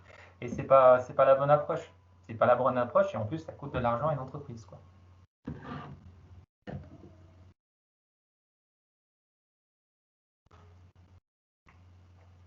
Ben, je crois qu'on va pouvoir démarrer sur cette partie-là. C'est un peu comme l'idée d'une voiture qui est toujours en train de rouler sur régime. Au bout d'un moment, le moteur va forcément céder un peu et s'user beaucoup plus vite qu'une voiture qui roule beaucoup plus moyennement, constamment, fera le même parcours. Je vois qu'il y a des gens qui sont sur des équipements qui ont déjà quelques années et qui disent que c'est possible de faire durer ces équipements. Et c'est vrai, c'est possible. C'est vraiment un choix. C'est vraiment un choix. On peut faire un concours, pour l'instant on est à 2012, moi j'en ai un qui est de 2011. On peut faire le choix, c'est pas toujours simple, ça dépend de nos usages aussi. Hein. Il faut vraiment se questionner sur nos usages. On est très pénalisé aussi en fonction de notre système d'exploitation. Hein. On voit bien avec ce qui est paru pour Windows 11 qui va générer un effet de renouvellement d'équipement parce que Windows a la fâcheuse tendance à être très très gourmand malheureusement. On voit bien que c'est pas toujours simple de rester sur des OS qui sont trop énergivores. Donc c'est un mélange de plein de choses. Hein. Il faut prendre soin de ses équipements au quotidien, il faut savoir revoir ses usages, il faut savoir parfois faire des compromis. Et puis des fois, il faut mettre les mains dans le cambouis, quoi. Mais c'est hyper gratifiant. Enfin, je l'imagine pour les personnes qui ont des vieux équipements, c'est très gratifiant, ça l'est pour moi. Donc, ouais, c'est ça, la possibilité d'image de l'OS. Ouais. Comme on parlait de l'impact qui est clairement du côté de la fabrication, l'idée c'est de chouchouter nos matériels, les conserver le plus longtemps possible. Et l'éco-conception va dans ce sens-là, puisque l'idée c'est de ne pas mettre nos ordinateurs tout le temps en sur-régime, enfin tous les équipements, enfin l'ordinateur, les équipements numériques en sur-régime, mais de rester clairement sur des choses beaucoup plus sobres. Et quand bien même vous lisez n'importe quel rapport expert du climat aujourd'hui ou expert des autres sujets dont je vous ai parlé, ils misent tous sur la sobriété, quel que soit le secteur d'activité. Sobriété dans l'automobile, sobriété dans l'alimentation, etc. Dans le numérique, c'est pareil. Alors là, on vous propose de partir à l'assaut du web. Donc pour le coup, on vous montre le type d'outils qu'on est amené, nous, à utiliser avec Julien pour auditer des sites internet ou mesurer, etc. Donc c'est assez classique. Là, je suis dans Chrome. Hein. Donc je vais Chrome ou Firefox. Donc Julien, je sais qu'il est plutôt Firefox, moi plutôt Chrome. Comme ça, on cumule un peu nos données. Mais de base, moi, je vais directement dans les outils de développement, lui aussi, d'ailleurs. Et ce qui va nous intéresser sur la partie droite, donc je vais dans l'onglet réseau, ici. Et surtout, je vais rafraîchir cette page-là, qui est donc la page web de présentation produit d'un truc qu'on a pris un petit peu au hasard, vous allez voir. Donc, je rafraîchis et ce qui est intéressant, donc déjà, c'est ce qui s'affiche, bien entendu. Vous avez un petit effet waouh, MacBook Pro qui arrive et ça en jette plein les yeux. Mais ce qui est intéressant, c'est de voir ce qui se passe à droite. En fait, ce qui se passe à droite, ce que nous on regarde avec Julien, c'est les petits chiffres qui se cumulent en bas. Donc typiquement, vous avez 154 requêtes. Donc j'ai rien fait, hein, j'ai juste rafraîchi la page. Je suis donc dans le haut de la page, qu'on appelle nous la ligne de flottaison. Et donc j'ai déjà fait 154 requêtes. Il y a 3 mégas de données qui ont été transférées à travers le réseau pour potentiellement, une fois décompressées, afficher 12,8, donc presque 13 mégas de ressources nécessaires pour voir ce que je vois là. Donc ce petit effet waouh, avec juste une barre de menu là-haut, une autre barre de menu et ce texte MacBook Pro. Donc on est déjà à 13 mégas de ressources. Là où tout à l'heure, je vous indiquais, la moyenne mondiale est plutôt autour du 2. Et pourquoi? C'est parce qu'on se rend compte, en fait, que, vous voyez à droite, donc je vais voir un peu les détails, c'est que, en fait, l'animation que vous avez vue, c'est une succession d'images. Une succession d'images, ce qui permet donc du coup de ne pas avoir une vidéo et surtout d'avoir une qualité d'image, image par image. Donc ça, c'est ce que je cherche toujours, mec. Apple, hein, c'est d'avoir une bonne qualité d'image pour ensuite lancer la succession d'images et vous le restituer. Et l'avantage de faire ça aussi, ils font ça, sachant que quand vous scrollez, en fait, donc là, vous voyez, il n'y a aucune donnée supplémentaire, donc je descends. C'est-à-dire que dès que j'étais en haut, on m'a chargé les données pour en arriver là. Et c'est aussi pour faire cet effet d'ouverture du produit. Donc ça, cet effet d'ouverture de produit, parce que je scrolle, donc c'est lié à mon scroll, donc c'est bien une succession d'images. Vous voyez, je vous l'affiche à droite. Sachant que chaque image, vous voyez, c'est à peu près une centaine de cas qui font des images de 1336 pixels de large. Vous voyez l'exemple tout à l'heure qu'avait fait Julien. J'ai des images quand même de 1300 pixels, à peu près, alors je reviens, à peu près une centaine de cas. J'en ai quelques-unes pour faire justement cet effet-là. Donc je peux ouvrir ou fermer en fonction de mon scroll, si je monte ou si je descends. Bon. Et donc en fait, tout ça avait été préchargé, parce que vous voyez, je suis toujours à 154 requêtes. Ça n'a pas changé. C'est-à-dire que du côté de la conception du site internet, quelqu'un a dit à un moment donné, un décideur ou un développeur, je ne sais pas, il a dit au moment où l'internaute va arriver en haut, même s'il n'a pas scrollé, tu me charges toutes les données qui sont en dessous. Comme ça, quand la personne va descendre, quand l'utilisateur va descendre, eh ben en fait, ça sera très fluide pour lui. J'aurais déjà préchargé le truc. Il ne va pas attendre que les images se succèdent les unes derrière les autres. Donc, on va dire que côté fluidité, etc., c'est super intéressant. Nous, côté performance web environnementale ou juste éco-conception, avec Julien, pour le coup, on remet un petit peu clairement cette approche-là. Mais on comprend pourquoi ils le font, en fait. Hein. Mais là, on se dit pourquoi faire ça? Surtout pour que, finalement, on regarde d'un point de vue juste argumentaire, contenu, marketing, cet effet-là, donc les deux, l'effet waouh qui nous accueille, plus celui qui est en bas avec toutes ces successions d'images, c'est pour afficher 4 argumentaires, 4 chiffres. Je continue, donc vous voyez tout ça, ça bouge, etc. Là, je suis déjà passé à 262 requêtes. Je vais retirer la prévisu. J'ai augmenté mon nombre de ressources. J'arrive ici sur donc, la présentation des puces, qui sont les nouvelles puces chez Apple. Ils essaient en fait de se défaire de la dépendance qu'ils avaient sur le marché asiatique au niveau des puces. Ils produisent maintenant les leurs. Donc, comme ils sont assez fiers quand même, c'est vrai que c'est des bêtes de course, ces puces, il faut avouer. Hein. Bon, voilà. Donc en même temps que je scroll, il y a ces petits effets-là, donc je monte, je descends. Ça aussi, c'est une succession d'images. Donc c'est pour ça que j'ai beaucoup plus d'informations apparues ici. Vous voyez, c'est une succession d'images. Je les fais défiler une à une. C'est ce qui fait cet effet de reflet, on va dire, sur les puces. Et tout ça, ça m'a déjà généré presque 15 mégas de ressources. Et je continue à descendre comme ça. Et là, j'arrive sur quelque chose qu'on aime bien pointer du doigt quand on fait de l'éco-construction. Alors, je précise quand même que moi, je viens du côté de la direction artistique, du design, de l'UX. Quand je vois ça, je suis forcément séduit. Mais maintenant que j'ai un œil aussi beaucoup plus acerbe sur l'éco-conception, je le remets tout de suite en question. C'est-à-dire que là, j'ai clairement une succession d'images qui me sert en image de fond vidéo pour apporter quoi, finalement, aussi de nouveau 5 argumentaires. Et tout de suite, nous, on challenge côté UX à dire est-ce qu'on ne pourrait pas faire autrement? Est-ce qu'on ne pourrait pas présenter 5 arguments clés, 5 points clés texte, autrement qu'avec cette image de fond qui est une vidéo qui tourne en plein écran et qui consomme énormément? Parce que je suis déjà à 28 mégas de ressources. Et je continue, hein, je crois que je suis à peu près au tiers. Donc là, j'ai de nouveau un espace avec une succession d'images qui est en fait une vidéo derrière pour 5 arguments.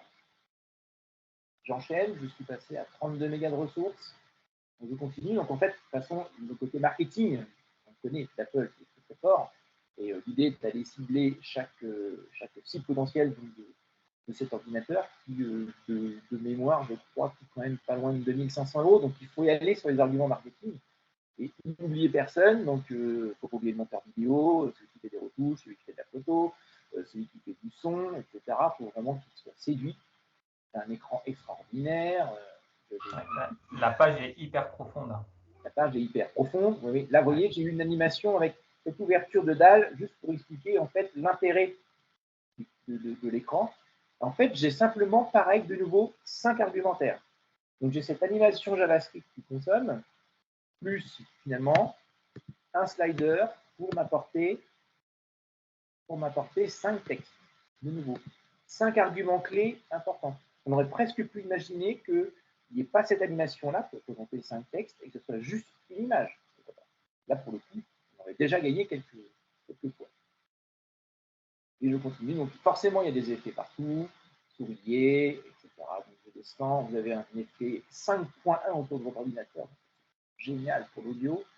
Il était plus branché que jamais, donc plus entendu. Vous connaissez Apple, mais là, on joue sur l'obsolescence aussi matérielle. C'est-à-dire que, certes, l'ordinateur est très très fin et dépourvu de connectique. Et surtout, à chaque renouvellement de vie du matériel, il y a de nouveaux équipements à racheter pour les connectiques. Voilà, donc je vais pouvoir connecter plein d'écrans en 4K. Donc ça, c'est une vraie bête de course, il n'y a pas photo. C'est un bel appareil. Et si je continue, je voulais juste arriver là-dessus. Sachez que l'appareil, quand même, gros focus, a été conçu avec la planète en tête. Et nous, pour le coup, on challenge.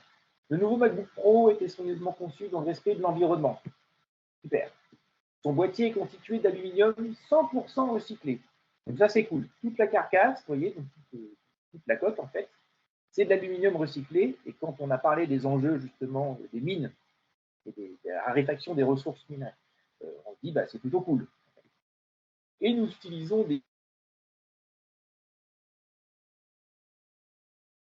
c'est les petites pièces, pour le coup, à l'intérieur de l'ordinateur.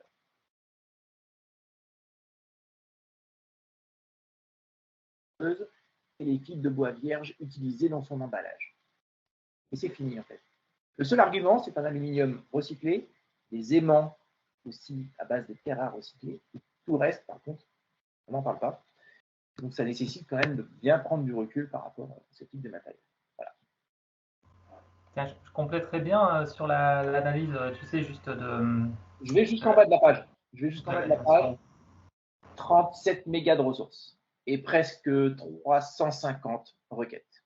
Ce que j'ai oublié de vous dire, c'est que vous ne voyez pas, mais en fait, vous avez plein de petites images GIF de 1 pixel dispersées tout le long du scroll.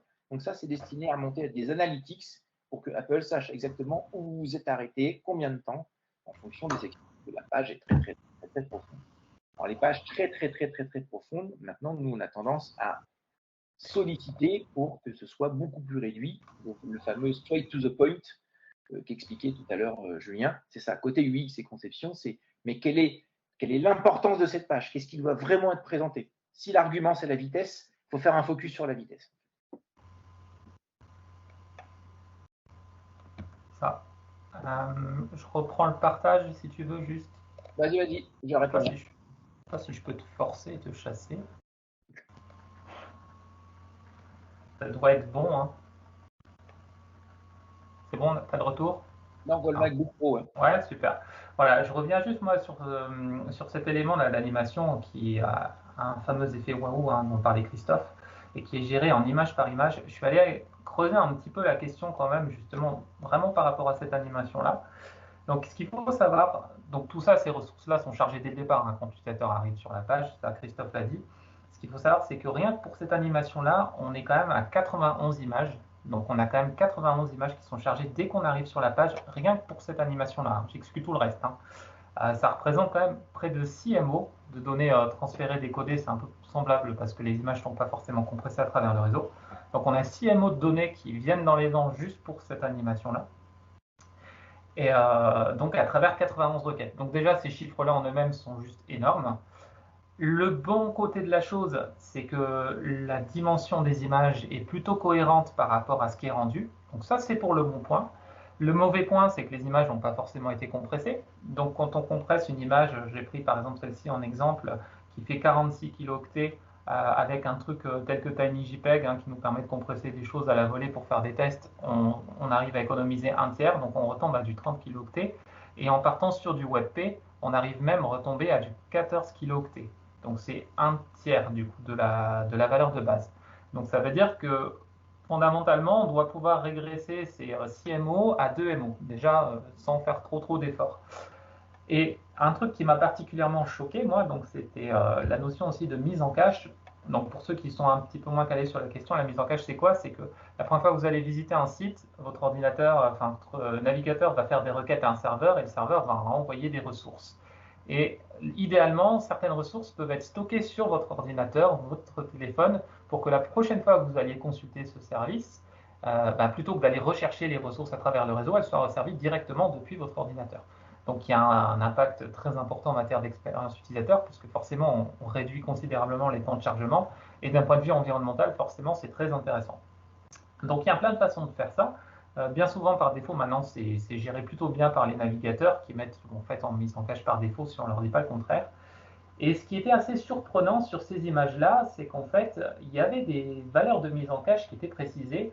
Donc j'ai fait le calcul, donc on a ici une valeur qui est max âge sur le cache control, qui est de 827 secondes, qui correspond à 14 minutes, pardon. Alors c'est des données un peu près variables, mais on était sur ces eaux-là.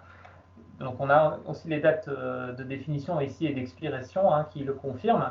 Et donc ça veut dire que Apple, comment dire, informer le navigateur que l'image de l'animation, en tout cas les 91 images de ces animations-là, étaient valables sur votre ordinateur en cache pendant 14 minutes. Donc en clair, quand vous allez voir le site, si vous retournez dans les 14 minutes, vous étiez capable d'éviter toute cette charge réseau et c'était resservi depuis votre terminal.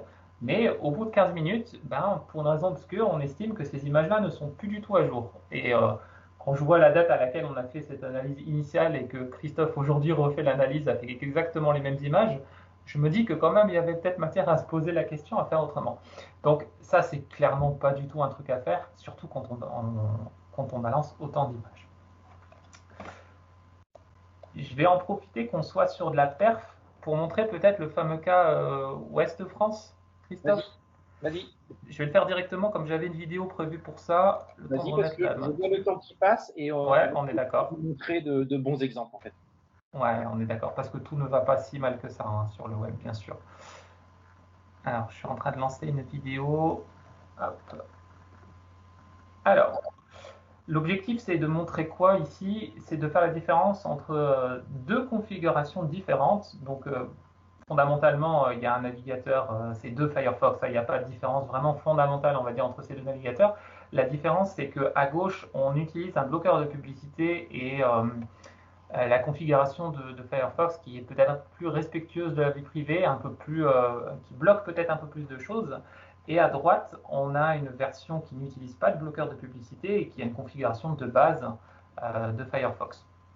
Donc l'objectif, c'était de démontrer quoi? Donc d'ailleurs, on le voit, là on est sur une protection stricte, et ici, ce n'est pas le cas. Donc on est sur une analyse sur terminal mobile. Donc on fait exactement la même analyse sur un site de médias Ouest France. Ça pourrait être un autre, mais disons que ce cas-là était vraiment très parlant. Et en fait, ce qu'on va constater, c'est qu'en fonction qu'on soit un utilisateur avec un bloqueur de publicité ou un utilisateur sans bloqueur de publicité, il y a quand même une différence significative en termes de trafic de données. Et cette différence, elle est plutôt importante en fait. Alors je vais peut-être avancer pour pas qu'on se fasse tout, mais on le voit, donc si vous avez d'assez bons yeux, je ne sais pas si je peux mettre en plein écran, si vous avez d'assez bons yeux, vous voyez qu'ici, on est par exemple à déjà 104 requêtes. Ici, on est déjà figé à 90 requêtes, il ne se passe plus rien. En fait, il ne se passe plus rien, alors qu'à droite, il se passe encore quelque chose. Donc on est encore en train de bouger, ça monte, alors qu'à gauche, le site est chargé depuis bien longtemps. Donc n'oubliez pas qu'en termes d'expérience utilisateur, le temps de chargement, c'est évidemment une valeur fondamentale. Donc ce que je retiens moi déjà très concrètement, alors qu'on n'est pas au bout de la vidéo, c'est qu'on a une version du site qui se charge beaucoup plus vite. Et on voit bien les requêtes qui défilent, et qui continuent à défiler, Donc, pour rappel, je parlais de transparence tout à l'heure, quand vous êtes sur des données mobiles, par exemple, où vous payez un forfait qui est limité à un certain plafond, je ne sais pas s'il est vraiment légitime qu'en fonction que si vous utilisez un bloqueur de publicité ou pas, vous allez dépenser votre forfait plus rapidement. Ça, c'est quelque chose qu'on ne vous dit pas. Et c'est quelque chose qui est un petit peu dommage et vraiment très regrettable. Donc, entre la version où on utilise un bloqueur de publicité et la version où on n'utilise pas de bloqueur de publicité, on passe de 90 à 360 requêtes, quasiment 358 requêtes. Donc, c'est quand même beaucoup. Et on passe de 3 MO de données décodées à 10 MO de données décodées. Donc, les données décodées, c'est la taille réelle des ressources une fois qu'elles sont arrivées sur le terminal. Donc ça fait plus de 2 fois plus, quoi. C'est énorme, et surtout c'est énorme compte tenu du fait que ce site, cette version du site avec le bloqueur de publicité est tout à fait fonctionnelle et que en fait à droite, tout ce qu'on fait, c'est venir ajouter des publicités qui n'ont aucune plus-value directe pour l'expérience utilisateur. Donc là, on pénalise considérablement et directement l'utilisateur, donc de façon ouverte, en rallongeant les temps de chargement, en perdant en réactivité, en le faisant risquer de cliquer sur n'importe quoi, en rajoutant des sauts de contenu parce que tout ça, ça va se charger au compte-gouttes, et de façon un peu plus obscure en plus, en vraiment consommant de façon excessive sa bande passante, quoi. Et l'utilisateur, ben, lui, il subit. Et là, on est vraiment dans un cas où on abuse, très clairement. On est vraiment dans l'exagération. Alors, Julien, là, tu es en train de démontrer une étude que j'ai lue il n'y a pas longtemps qui effectivement expliquait qu'à peu près sur les sites médias, presque 70 à 80% de la bande passante était monopolisée par la publicité. Donc, c'est très délicat d'entendre ça, parce que si on a l'œil éco-conception et environnement, effectivement, on se dit qu'il faut les retirer. Par contre, on sait aussi pourquoi il y a de la publicité sur ces sites médias, de par leur business model et ce positionnement qu'ils ont eu au fil des années. Donc, c'est assez c'est compliqué, mais juste avec l'œil UX éco-conception, tu démontres bien qu'en retirant tout ça, en fait, souvent en plus qui sont totalement oubliés par l'œil de l'utilisateur, hein, c'est-à-dire qu'ils zappent ça, on le voit ça sur les captures des yeux, le fait de le retirer, on a déjà gagné 70% de perte. Après, disons qu'il y a une façon de faire. Je veux dire qu'il y ait des fonds qui soient nécessaires à faire entrer, c'est quelque chose qui est tout à fait entendable, hein. Chacun a son business model. Mais il y a quand même des moyens, et des moyens ici qui ne sont pas proportionnés, parce qu'on voit bien qu'il y a une différence très significative entre comment on fait sans la publicité et comment on fait avec la publicité. En sachant qu'il y a aussi des offres payantes, hein. Il y a des offres payantes d'abonnement, des articles payants où tu ne peux pas accéder. Donc tout ça, ça vient en plus de toutes ces autres façons de se faire rémunérer, j'ai envie de dire. Julien, je te laisse la main là pour aller vite sur Ouais, un autre site. Tu voulais faire lequel, du coup? Apple, pas Apple, SNCF. On va SNCF. Et passer pour sur le le site coup, SNCF. En termes du X, c'est très intéressant. Donc, quand on vient le Paris 2024, on le met de côté. on va voir, tu me diras comment tu le sens. Alors, on va passer sur le site de... Hyper rapide sur SNCF. Comment? Ouais, si je suis rapide. Ah, bah, il y a tellement de choses à dire après. SNCF.com, je vérifie juste que je suis bien. Hop, Ouais, to the point. Julien. Right to the point, bah, bien sûr. C'est bien mon problème. Bon, pour cette analyse-là, on utilise un bloqueur de publicité. Je l'ai fait en live, mais c'est pas forcément gênant puisqu'il n'y a pas forcément beaucoup de pubs. Donc le site de la SNCF. Là, on est vraiment dans un cas très concret parce que prendre un train, c'est un truc qui se fait depuis très longtemps. Et les sites de la SNCF, c'est pareil, il existe quand même depuis très longtemps. Mais pourquoi c'est important? Parce que c'est quelque chose qui a beaucoup évolué en matière de design sans forcément évoluer en matière de fonctionnalité. C'est-à-dire que le besoin initial, il est toujours le même, c'est de pouvoir réserver un train, quoi. Donc là, on se rend compte que l'utilisateur, quand il arrive sur la page, il arrive avec quand même 99 requêtes et on a quand même 15 émaux de données décodées. Alors 4 émaux de données transférées et 15 de données décodées, ce qui est bien sûr énorme, mais ce qui est surtout assez hallucinant, c'est quand on se rend compte qu'est-ce qui a été transféré sur cette page-là. Alors déjà, pour refaire le même exercice qu'a fait Christophe tout à l'heure, c'est qu'on voit bien que quand on scrolle, il n'y a pas de trafic ici, il n'y a pas de données différées, donc clairement, c'est qu'il n'y a pas de ce qu'on appelle le chargement paresseux de lazy loading, autre que ce qui est tracking là qui est bloqué par le bloqueur de publicité. Ce qui est alarmant, c'est que déjà, on a beaucoup de données, mais que la page, en fait, elle est plutôt courte, quoi. Mais voilà, moi, ce qui me chagrine un peu beaucoup, hein, et c'est quelque chose qu'on voit très très souvent et partout, c'est que donc ici, on a quand même une fonctionnalité qui est essentielle. Donc imaginez-vous à la place de l'usager, vous êtes sur un quai de gare, vous voyez un train qui est sur le point de partir, c'est quelque chose qui arrive très souvent, hein, même parfois à l'heure. Et en fait, vous savez juste pas si c'est votre train, quoi. Et le réflexe, c'est de sortir son smartphone, de regarder vite fait. Vous n'avez pas forcément l'appli SNCF d'installer. Vous allez sur leur site et puis vous êtes en train de vérifier vous souhaitez vérifier en fait un itinéraire. Sauf que au lieu de vous proposer quelque chose qui va aller vite et qui va être, comme disait Christophe, straight to the point, pour vous permettre de déterminer si ce train-là est celui que vous devez prendre ou pas, on vous pénalise avec pas mal de choses qui ne vont pas être utiles. Donc ces choses qui ne vont pas être utiles, au-delà d'un paquet d'autres choses, ce sont notamment cette première vidéo-là et cette deuxième vidéo-là. Donc qui sont chargées dès le départ quand on arrive sur le site. Alors il y a bien sûr le diaporama, hein, mais si on va pousser un petit peu plus loin, donc là on est sur l'intégration YouTube, on se rend compte que rien que ce qui vient de chez YouTube, ça correspond quand même déjà à 10 MO. Alors le total était à 15 MO, on va dire. Donc on a un tiers des ressources déjà qui vient en provenance de YouTube. C'est quand même dommage de pénaliser un utilisateur qui vient vérifier quelque chose, qui a besoin de se servir d'une unité fonctionnelle très précise, de le pénaliser avec 2 vidéos qui sont beaucoup plus basses et dont il ne consommera peut-être jamais de contenu.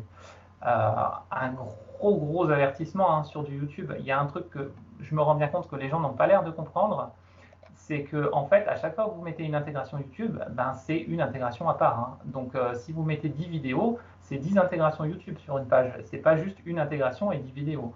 Donc c'est vraiment quelque chose dont il faut prendre conscience et avoir méfiance, être vraiment très vigilant là-dessus. Si on va chercher un petit peu plus loin, on se rend compte que, hop, en termes de JavaScript, on est évidemment énorme, hein, parce qu'on voit bien qu'on a 11 MO qui sont en termes de JavaScript, 11 MO sur nos 15 MO, donc ça fait les deux tiers, quoi, de JavaScript. Et quand on va chercher un peu plus loin, alors on sait déjà qu'on a beaucoup de YouTube.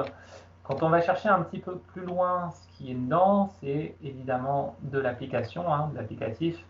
Ce qu'on peut comprendre, on va dire, ils ont eu une démarche en se disant, tiens, on va faire une application web. Ça, c'est bien. Donc, on a une application web qui est chargée à chaque fois qu'on va sur le site, hein, mais qui peut être mise en cache, heureusement. Elle fait quand même 5 MO, c'est pas négligeable. Donc, c'est-à-dire que quand vous allez arriver sur cette page, vous allez charger toute leur base d'applications. Et les en-têtes, pardon, je me perds un peu dans mes chiffres. Et donc, ce qui, moi, me choque un petit peu, encore une fois, je suis souvent choqué, vous allez me dire, hein, c'est facile, c'est que cette application-là, en fait, elle a une mise en cache ici, hein, qui est d'une certaine durée. Et quand on regarde, alors la dernière fois que j'ai fait le calcul, je vais peut-être me ridiculiser, parce que ça a peut-être changé depuis, hein, mais si je convertis en fin de compte ces secondes-là, donc c'est exprimé en secondes, et que je divise ça par 3600, non, c'était pas ça le calcul. Bon, en gros, j'ai plus le calcul en tête pour faire une journée, désolé, je me plante un petit peu sur le truc. Mais leur application, en fait, est bien en cache que pendant une journée. Donc c'est une valeur qui est très basse, évidemment, quand on vient charger autant de données, en sachant qu'il y a d'autres mécanismes, hein, pour forcer le rafraîchissement du cache. En fait, ce qui se passe, c'est qu'un utilisateur, s'il utilise quotidiennement l'application, en tout cas le site, à chaque fois, on va aller rechercher toute l'application. Et ça, c'est franchement pas acceptable. On essaye d'allonger au moins la durée de mise en cache pour éviter de recharger tout le temps cette base, quoi. Bon, il y aurait mille et une choses de toute façon à dire sur cette page-là, hein, mais Ouais. vu qu'il faut qu'on avance, tu as peut-être un regard UX à ajouter en plus sur ce qui se fait là. Oui, le regard UX, tu l'as déjà un peu dit, mais c'est que en gros, le straight to the point, en gros, l'unité fonctionnelle du site, c'est le moteur de recherche pour trouver un billet, voire pour vérifier son propre billet. Et en fait, tout autour, on a des sliders qui font des pixels et des pixels de large, qui proposent des actualités juste à la SNCF, qui proposent d'aller à tel endroit. On ne sait même pas où on est, qu'on propose un Amsterdam-Paris, un Luxembourg-Nice, on propose des vidéos sur la publicité SNCF, enfin bref, on propose tout un tas de contenus numériques que nous, on qualifie de gras numériques autour de l'unité fonctionnelle. Et c'est ce qui fait que ça charge 15 mégas de données, tu l'as montré, il y en a déjà 11 pour YouTube. Ouais, non, c'est Je propose énorme. d'aller plus vite, Julien. Ouais, je vais passer peut-être directement. On avait l'occasion de regarder ce site-là, donc qui était sorti, sur lequel on s'était un petit peu penché. Alors pourquoi on s'était penché sur ce site-là? Parce que Paris 2024, donc je ne fais pas un dessin de ce que c'est, mais était très fier de présenter son logo éco-conçu, hein, pour limiter les coups d'encre à l'impression, ce genre de choses. Je ne sais pas trop où on peut le retrouver, le logo, peut-être sur la charte. Je n'ai plus l'adresse exacte, mais bon, elle existe en tout cas, on va la revoir. Mais voilà, ça nous avait interpellé parce qu'on s'est dit, bon, c'est chouette, ils ont compris quand même qu'il y avait des trucs à faire, ils sont partis sur un logo éco-conçu et c'est déjà une première bonne chose. Sauf que côté numérique, bah, en fait, ils se sont complètement cramés, quoi. Donc, ils n'ont pas du tout tenu compte des enjeux de sobriété numérique. Ils ont fait un geste peut-être sur l'impression, mais à côté de ça, bah, c'est open bar sur la partie numérique. Donc, il y avait des choses qu'on avait pu relever, c'était sur la page de présentation du logo. Alors, je vais peut-être passer par un... En bas, en bas, il y a le fameux compteur de. Bah, j'ai des vidéos, mais je voudrais juste montrer la page quand même pour pas qu'on se fasse... je sais pas si c'était cette page-là, j'ai un petit doute. Ouais, design, ça doit être ça.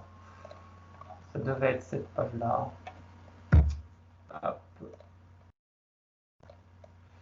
J'essaye de retrouver, mais j'aurais peut-être dû la prendre avant. Ouais, ça doit être ça. Le problème de ce genre de site, c'est que ça bouge très très vite. Bon, c'est pas grave, on va repartir sur les vidéos et ce sera aussi très parlant. Alors, parmi les choses qu'on avait pu noter, donc ça, c'était en fait ce qu'on voyait juste avant. C'était donc c'est une analyse qui a été faite en simulant écran mobile. C'était l'atterrissage. Donc, quand on arrivait sur le site, une fois qu'on avait décoché les nombreuses notifications et autres choses qui nous barraient le chemin, c'est ce qu'on voyait. Et à droite, donc on est cette fois sur l'onglet inspecteur hein, des outils de développement de Firefox. Et on se rendait compte que, en fait, il y a quelque chose qui travaillait continuellement, déjà d'une part, continuellement, et surtout qui n'était pas forcément dans le scope de ce qu'on voyait, dans le viewport, dans la zone d'affichage. Et en fin de compte, ce qui était mis en lumière, c'est qu'on avait cette animation-là, donc très gourmande. Hein. Typiquement, moi, quand j'arrive sur ce genre de site, et ceux qui ont des équipements de quelques années doivent peut-être ressentir la même chose, et moi, mon processeur s'affole. Hein. On voit que vraiment, ça bouge. Et donc, on a bien le problème, c'est que en vrai, quand l'utilisateur il arrive, donc il est sur une zone d'atterrissage, il est censé pouvoir se rediriger, faire tout à fait autre chose, abandonner, partir sur une autre page. Et ce qu'on fait, ben, c'est qu'on lui impose une animation qui tourne en boucle, qui n'est absolument pas, enfin voilà, qui n'a aucune plus-value pour lui à l'instant T, et sauf qu'elle pénalise énormément son terminal, là pour le coup en termes de consommation énergétique. Donc ça, c'est évidemment un truc à éviter totalement. Sur leur fameux logo aussi, alors ils avaient mis un petit toggle sympa qui permettait de tester le mode clair et le mode sombre. Et ce qui était vachement intéressant, c'était de constater que quand on l'activait de l'un à l'autre, ben en fait, tout ça, ça générait des requêtes serveurs. Alors, vous allez me dire des requêtes serveurs, mais pourquoi faire? Ben, on se demande aussi, on se pose encore la question. C'est qu'en fait, ce genre de truc peut tout à fait être réalisé côté client, hein, parce que c'est quelque chose qu'on peut faire avec du dessin, enfin, avec du vectoriel ou même autrement. Dans tous les cas, une fois que c'est fait une fois, il n'y a pas lieu d'aller le rechercher 50 fois côté serveur. Donc bien sûr, là, on a joué un peu à l'utilisateur abruti. On va dire que c'est un cas de figure qui peut exister. Hein. Il y a des fois des utilisateurs qui sont un peu bébêtes. Et donc, on voit bien que ben, ça monte vite, en fait. En termes de données qui passent, ça monte vite. C'est dommage pour un truc qui n'avait pas lieu d'être. Encore une fois, c'est votre bande passante qui prend cher, surtout si vous êtes en données mobiles.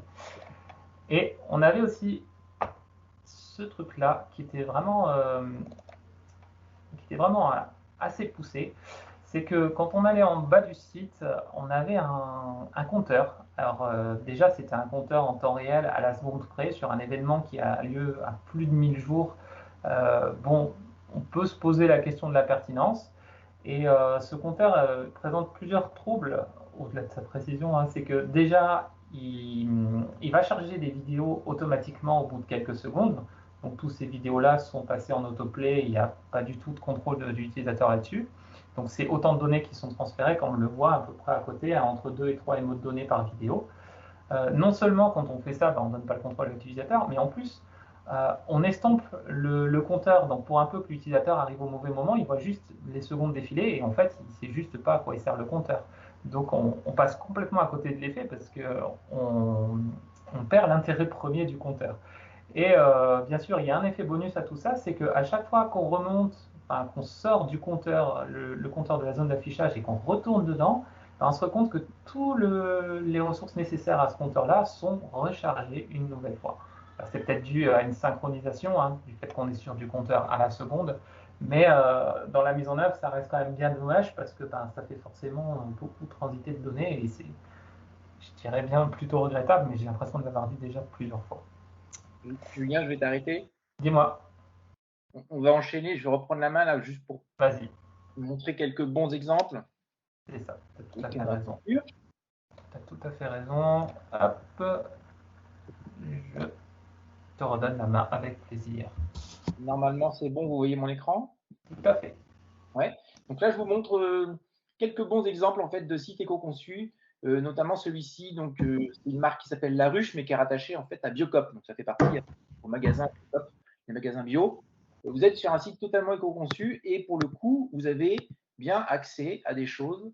Enfin, l'idée de vous montrer que ce que je voulais vous dire là-dessus, c'est que l'éco-conception, c'est chouette en fait. On peut faire des choses avec ces contraintes-là. Et c'est tout à fait possible de mettre quand même du JavaScript, quand même des images, etc. Si je zoome sur ces images-là, vous voyez qu'elles ont été extrêmement dégradées, mais en fait, ce n'est pas grave. C'est peut-être un parti pris de la part du designer là-dessus, ou du directeur artistique. Vous avez accès à des menus qui s'ouvrent, qui se referment, bien entendu, enfin les choses assez classiques. Et donc, dans l'idée du straight to the point, tout de suite, on accède aux emplacements des magasins avec les adresses. Vous avez les engagements de la marque, justement, sur le côté bio. Les alliés, donc en gros les marques avec lesquelles elles s'affichent. Bon, côté éco-conception, côté accessibilité, il y a encore un peu de travail à faire parce que là, le texte blanc sur un fond vert très clair comme ça, Chloé Béguin, pardon, qui nous écoute, je pourrais témoigner, c'est pas top, mais c'est pas grave. Là, le focus est plutôt sur la partie éco-conception et on arrive en bas de page. Et si je mesure ça, en fait, hop, je vais juste le faire devant vous, comme ça vous allez voir. Je vais remonter tout en haut. Tac, je mesure le réseau, je rafraîchis la page. Donc déjà, je suis sur un haut de page, 24 requêtes, 1,5 mégas de ressources. Et finalement, je vais descendre, bon, bien entendu, jusqu'en bas. Et j'arrive sur une page. Je n'ai pas l'impression d'être sur une page à l'ancienne, en fait. 34 requêtes, et je suis à 1,7 mégas de ressources. Même si j'ouvre éventuellement ça. Non, il n'y a pas de requête supplémentaire, ça non plus. Donc, comme quoi c'est possible. C'est possible de faire une page qui n'est pas trop profonde et qui donne suffisamment d'informations. Je vous en montre un autre. Là, c'est un restaurant donc, qui, en plus, lutte contre les déchets, pour le coup, alimentaires. Donc, le principe d'un restaurant, pourquoi on va sur le site d'un restaurant? On va sur le site d'un restaurant pour voir la carte et éventuellement pour réserver. Passe-la peut-être en version mobile pour l'effet waouh, pour montrer qu'on peut faire des trucs quand même plutôt sympas, tu sais, le coup de la carotte. C'est pas grave, je vais montrer mon fond d'écran qui est juste très très beau. Hop, Très bien rangé. Très très bien rangé. Et là aussi, j'ai pas non plus l'impression d'être sur un effet de vieux site. J'ai la carotte qui suit, donc ce petit effet parallaxe. J'ai les horaires, avec même l'effet parallaxe sur la carte derrière qui les situe. J'ai ce découpage d'images, etc. Donc j'ai quelque chose quand même d'assez dynamique dans la mise en page, et qui est surtout straight to the point avec le bouton je commande toujours accessible. Pareil, je ne vous l'ai pas montré, mais la particularité de celui-ci, c'est bien ce qu'on voyait tout à l'heure. C'est-à-dire que si je suis sur la page d'accueil avant ma flottaison, donc avant de descendre, de scroller, donc là c'est l'effet inverse de la démonstration que vous a montré tout à l'heure, le concepteur n'a pas poussé l'intégralité des contenus. Il apporte juste ce que l'utilisateur voit, ce dont il a besoin. On est sur 12 requêtes, 70 cas de ressources, presque 80. Et quand je descends, ce n'est qu'à ce moment-là que les requêtes s'effectuent et apportent le contenu. Pour arriver en bout de chaîne à 23 requêtes, 258 cas. Je vous montre un autre, le site d'une marque, pour le coup, je vais un peu vite, mais parce que je vois le temps qui passe, mais c'est pour vous montrer 2-3 subtilités. Vous voyez ici l'idée d'une image, pardon, je zoome un peu, aussi qui est extrêmement dégradée. Donc l'image de la montagne là en bleu. Elle est présente ici. Donc je scrolle un peu, vous allez voir. Donc en fait, j'ai bien mes relovers avec des menus. Tout ça, c'est fait en CSS, donc c'est très intéressant. Ici, mes relovers sont aussi en CSS lorsqu'il y en a. Je ne sais pas si vous le voyez en fait. Je retrouve l'image là de mon bandeau. C'est la même. Elle est juste utilisée en fond et par-dessus, je mets du contenu. Ce qui fait qu'elle, comme elle a déjà été chargée en haut, c'est pas grave, elle est dans mon cache et elle est réutilisée. Je présente en fait les antennes, newsletter, j'arrive en pied de page.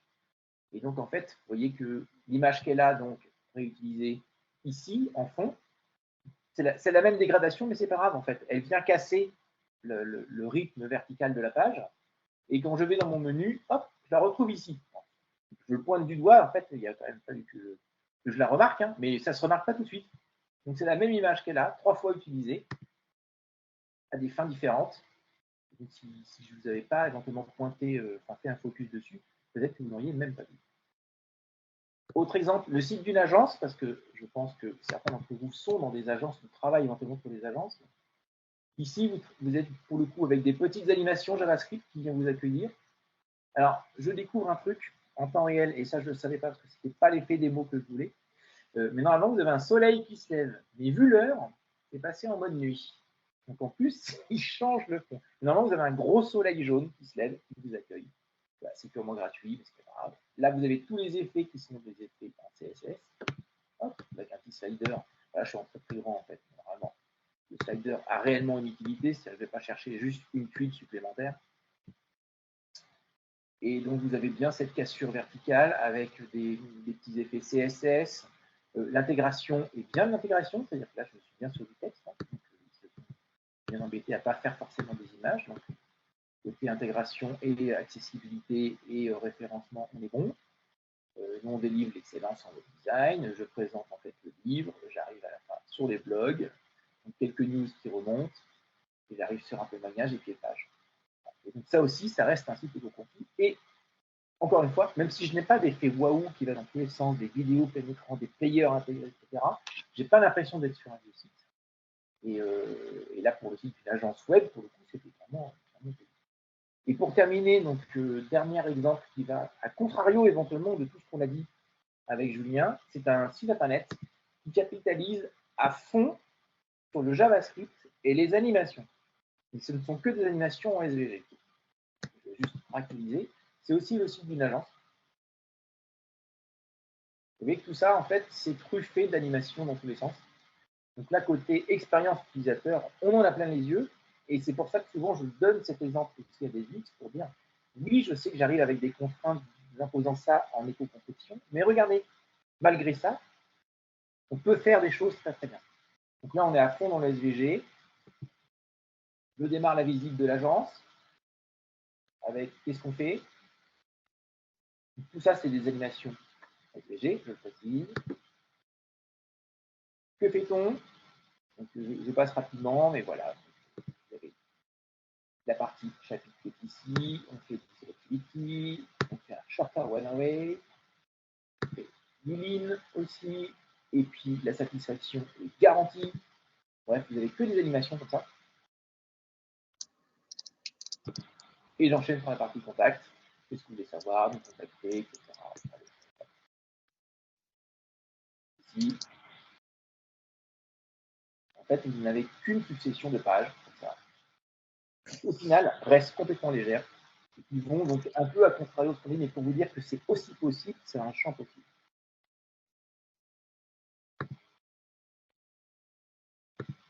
En résumé, pour terminer là-dessus, donc ce site internet qu'on vous a montré, certains, vous pouvez les retrouver sur, peut-être, je vais mettre l'URL, sur ce site internet qui est issu, je crois, c'est une agence toulousaine, il me semble, dans le sud de la France.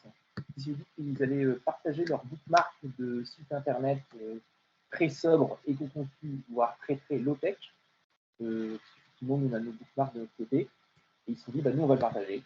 Donc ça peut être intéressant. En fait, ça fait le premier annuaire du site web bas carbone. Et ça peut du coup totalement vous inspirer si vous êtes en recherche unique, conception, design ou même positionnement stratégique. Vous avez de vraies petites mines dedans. Donc, je vous invite à y aller. Ce qu'il faut retenir, c'est de faire preuve de bon sens. Donc, Julien ne vous l'a pas dit, mais réfléchissez forcément à toute la partie technique que vous allez déployer derrière et quel outil vous allez utiliser, parce que forcément, ça a de l'influence aussi sur la conception. Donc, est-ce qu'il faut forcément un CMS systématiquement à déployer? Proposer les bonnes fonctionnalités au bon moment, ça il en a parlé tout à l'heure en introduction. Donc, réfléchissez à votre unité fonctionnelle. Pour rappel, l'unité fonctionnelle, c'est acheter un billet de train, chercher quelque chose, prendre contact avec quelqu'un, consulter la carte d'un restaurant, chatter, lire un article, etc. Et tout reste, entre guillemets, c'est du surplus, c'est peut-être du superflu. Et enfin, viser l'utile, aller à l'essentiel, c'est le fameux straight to the point qu'on a dit tout à l'heure 2-3 fois, mais il est aussi présent dans nos, dans nos slides. Et pour aller plus loin, donc c'est pour ça que là, on ne va pas forcément tout détailler, mais on vous pousse quand même quelques éléments pour vous aider à aller plus loin dessus sur la partie, si vous souhaitez vous former, si vous souhaitez vous outiller, si vous souhaitez éventuellement vous améliorer, donc pour aller plus loin là-dessus. J'ai vu qu'il y avait une question tout à l'heure je remonte, je ne sais plus, c'était Chloé, il me semble, qui posait la question INR, Unity ou autre. Nous, on n'est pas partisans. Forcément, il y a du bon, du moins bon, il y a des approches différentes. Si vraiment vous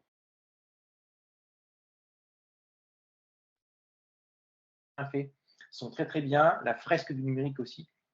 Et côté référentiel, vous avez tout un tas de choses qui sont sorties il n'y a pas longtemps, notamment le fameux référentiel, dont Julien l'évoquait au tout début, le fameux RGESN, le référentiel d'éco-conception de services numériques.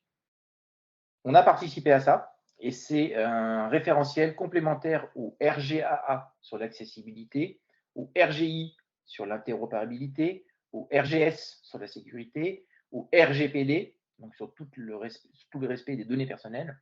Il en manquait un sur l'éco-conception, donc sachez que maintenant, il existe et il va passer il est déjà en version bêta depuis le 19 octobre. Il va passer en V1 officiel grand public, pour le coup, donc à destination de tous les professionnels, là, d'ici une semaine, courant avril. Voilà. J'ai un peu accéléré à la fin, mais je voulais aussi vous laisser la main si vous avez quelques questions, retours sur cette présentation. Je complète juste sur un truc que tu viens de dire en listant un peu toutes les ressources qui pouvaient exister. Ce qui est important de préciser, c'est que ce sont des ressources qui sont francophones. Et parce qu'en France, et en tout cas dans le monde francophone, mais précisément en France, c'est vrai, on a quand même la chance d'avoir un écosystème qui est très actif sur la question. On est pionnier sur tout ce qui est numérique responsable, donc on peut s'en féliciter. Et donc, je trouve que ça mérite d'être précisé. C'est vraiment plutôt pas mal. Ce que je te propose, Christophe, ou ce que je propose en fait à tout le monde, c'est que le temps qu'on laisse accumuler 2-3 questions, je montre un dernier effet, tu sais, par rapport à tout ce qui est lazy loading justement et smooth scrolling. Je me dis, le temps que ça se mette en place. Je vais répondre à Camille qui a posé une question très facile pour nous, à répondre pendant que tu prépares. Le label NR. Alors oui, le label NR existe, Camille, c'est très bien. Le label NR est par contre à l'intention des organisations, des sociétés. Pour l'instant, ce n'est pas un label pour des services. Typiquement, on ne peut pas parcourir un service Internet et mettre le label NR dessus. C'est pour une organisation. Je pense que tu as le retour de ce que j'ai mis. Bon. Ouais, super, merci. Le temps que ça s'accumule un petit peu, je voulais vous montrer un dernier truc qui vraiment a trait à l'expérience utilisateur et c'est quelque chose qu'on voyait sous le site de Firefox, les ressources de développement de la Mozilla Developer Network. Jusqu'à très récemment, maintenant ils ont changé leur interface, donc ils ont corrigé ce petit souci, j'ai envie de dire. Mais voilà, je me suis interrogé avec l'apparition du lazy loading, je me suis interrogé sur sa compatibilité avec une autre tendance qui est le smooth scrolling, le fameux défilement doux. Donc vous savez, quand on clique sur une encre, on a cet effet-là, cet effet de glissement en fin de compte. Là où initialement, quand on clique sur un lien, si on fait rien de spécial, en fait, on saute directement d'une encre à une autre sans forcément se rendre compte de ce qu'on a parcouru comme trajet.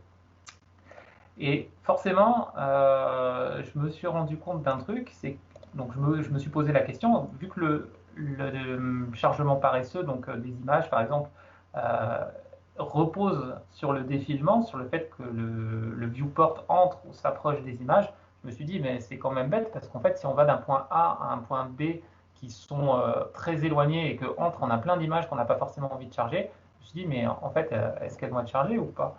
Et donc, évidemment, ça a confirmé certaines de mes impressions, de mes doutes. Donc, quand on est donc là, on est sur une section 0, par exemple, et quand on utilise vraiment l'utilisation native de nos navigateurs qui nous font bondir d'une encre, donc d'un lien de la page à une autre, on se rend bien compte que les images qui sont sur le chemin ne sont pas chargées. Donc, c'est ces images-là. Vous voyez, si j'y vais là maintenant manuellement, elles vont être chargées petit à petit. Par contre, ce qui se passe, c'est que si on utilise l'effet de défilement doux, quand on va passer de notre point A à notre point B qui est tout en bas, toutes les ressources qui seront sur le chemin auront été chargées. Et ça, c'est très important à prendre en considération parce que si on met vraiment en place ce chargement différé, que ce soit sur de l'image, de la vidéo ou d'autres ressources, et qu'on se fait prendre au jeu de mettre des encres assez éloignées dans une même page et qui nous permet en fait de squeezer beaucoup de contenu mais de charger des ressources en cours de route, d'un point de vue UX, déjà, ce sera peut-être pas forcément bon parce qu'on risque d'avoir des sauts, des arrêts brutaux du défilement. Et puis surtout en matière de consommation, ce qu'on aura voulu éviter de consommer, on risque de le consommer malgré tout pour rien. Donc voilà, ça valait le coup d'être montré, je pense. Hop. Et je prends la main. Merci Julien. Tu parles de lazy load, ça tombe bien parce que Océane posait une question concernant le lazy load dans WordPress. Est-ce qu'il y a un conseil là-dessus? Oui, j'ai vu ça, Océane, que je connais par ailleurs. Mais j'allais me risquer à répondre. Alors, il faut savoir que je suis pas du tout, je suis pas du tout développeur WordPress. Très honnêtement, je connais pas. Je pense qu'il doit y avoir un plugin de base pour le faire. Salut Océane. Il doit y avoir un plugin de base pour le faire, mais c'est vrai que ça me paraît un peu lourd peut-être d'aller chercher un plugin pour ça. Il y a très certainement moyen de le faire autrement. En sachant qu'aujourd'hui, il y a un support natif par les navigateurs qui est plutôt bon, donc c'est l'attribut loading. Et en fait, juste en ajoutant cet attribut-là sur les images, c'est vraiment très basique à mettre en place. Quand on voit les effets bénéfiques que ça peut avoir, ça permet de mettre ça en place. Ça repose même plus sur une bibliothèque JavaScript où on pouvait utiliser une API intersection de serveur ou encore d'autres trucs un peu plus rudimentaires d'avant où on calculait carrément les pixels de défilé et ainsi de suite. C'est vraiment hyper simple à mettre en place quand on a la main dans le code. Après, en passant par WordPress, j'avoue que honnêtement, je sèche totalement puisque je ne suis pas du tout un utilisateur WordPress, malgré le fait que je sois développeur. Et on parlait de fonctionnalité tout à l'heure, donc c'est vrai que WordPress c'est 40% du web, et ça montre bien qu'en fait il y a un problème parce que WordPress est prévu pour faire beaucoup beaucoup de choses, et en fait quand on a le bon dialogue avec les gens qu'on a en face de nous, on se rend compte que ils n'ont pas forcément besoin d'un WordPress ou d'un autre CMS. Pour information, moi vraiment dans ma profession de développeur, plus de 90% de mes clients n'ont pas de CMS, ils ont des sites vraiment on pourrait dire from scratch, c'est-à-dire qu'ils sont codés à la main, et pour intervenir dedans, il faut vraiment venir modifier directement. Donc ça montre bien que c'est possible du moment qu'on est dans une démarche globale, qu'on y réfléchit et qu'on arrive avec les bons arguments qui sont que c'est plus rapide, plus performant, plus stable. Il n'y a pas de coût de maintenance derrière, forcément. Donc tout ça, c'est des avantages. Donc désolé Océane, je n'ai pas forcément de réponse pour toi précise sur cette question-là. Et puis côté sécurité, il y a un argument aussi. On dit que pour le coup, s'il n'y a pas de CMS, il y a moins de risques éventuellement d'intrusion. Ah, Mais en tout cas, par le CMS, c'est déjà plus facile. ouais, après, ça dépend aussi comment le CMS est fait. Dès que tu as du rendu dynamique, c'est déjà plus compliqué. Est-ce que tu récupères des utilisateurs? Est-ce que tu as une base de données? Il y a plein de trucs qui entrent en ligne de compte. Mais c'est sûr que plus on évite de se rajouter de la complexité, parce que de la complexité, on peut vite en avoir, et, euh, et plus on évite justement de se mettre à nu sur une facette ou sur une autre. C'est pour ça que l'approche CMS First, elle est vraiment très néfaste, et c'est ce qu'on voit partout, puisque 40% du web, c'est pas rien. Et au-delà de ces 40%, il reste 60%, et dans ces 60%, il y aurait encore 30% qui utilisent une autre forme de CMS. Donc, ça veut dire que ça fait beaucoup. C'est vrai. Alors après, je ne sais pas si Camille, éventuellement, avait repéré une question qui nous aurait échappé à Julien et moi, parce que je remonte un peu plus là. Il me semble que c'était assez exhaustif dans les Je vous laisse afficher pour Chloé ce slide. Je pense qu'il l'intéresse justement par rapport à ces questions. On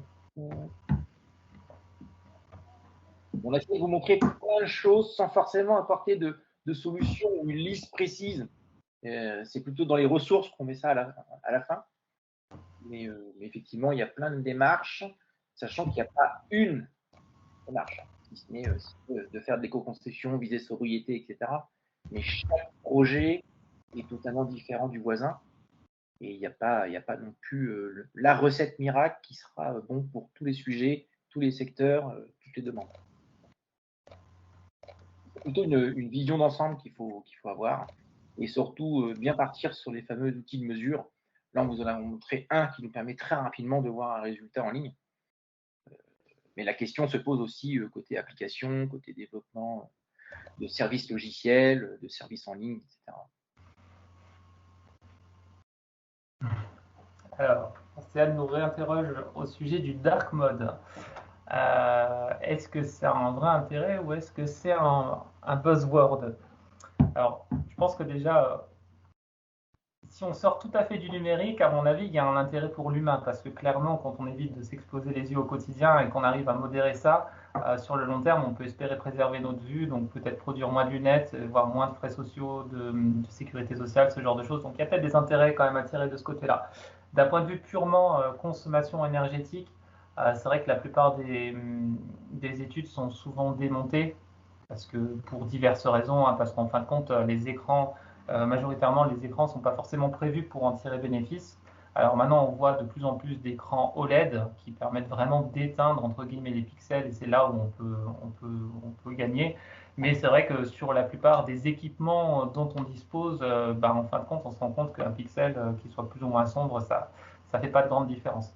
Puis il y a une espèce de contre-coup aussi, je te laisserai conclure Christophe là-dessus, mais il y a une espèce de contre-coup, c'est que quand on utilise le dark mode aussi dans de mauvaises conditions, parce que si on l'utilise en plein jour, ce qu'on va faire, c'est qu'on va avoir tendance à augmenter la luminosité pour compenser le fait que ce soit moins lumineux. Donc, quelque part, l'effet, il est en plus absorbé de ce côté-là.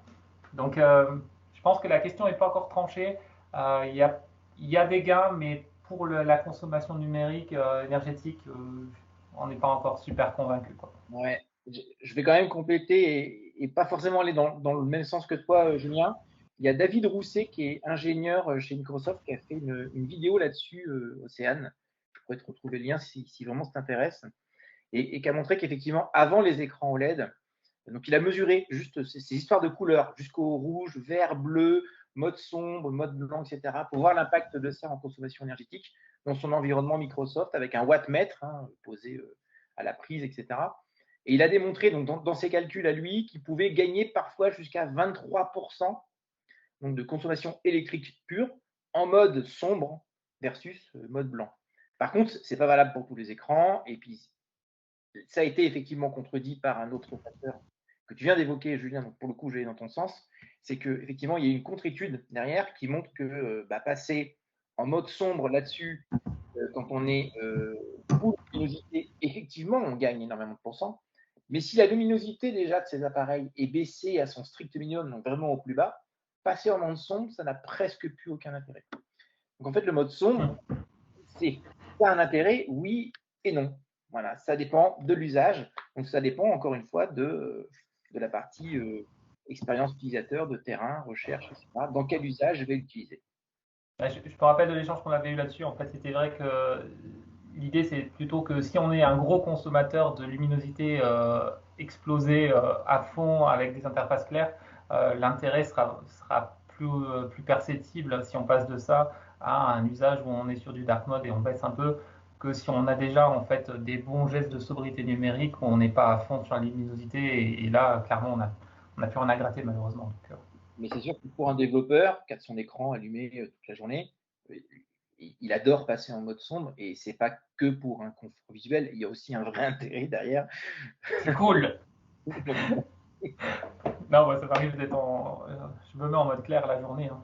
Je laisse le côté cool derrière ça. De toute façon, je suis pas cool, je suis sur un Linux, j'ai un vieux PC, donc je suis assez bin. Bon, est-ce que je montre un dernier tour de passe-passe ou vous avez des questions ou est-ce qu'on en reste là Qu'en pense la maîtresse du temps, Camille? C'est ça. Pour une fois qu'on est dans les temps. Non, je pense qu'on est encore bien dans les temps. Il nous reste 10 minutes par rapport au programme qu'on s'était fixé. Donc, Alors, va pour le passe-passe. Ok, le temps de mettre ça en place.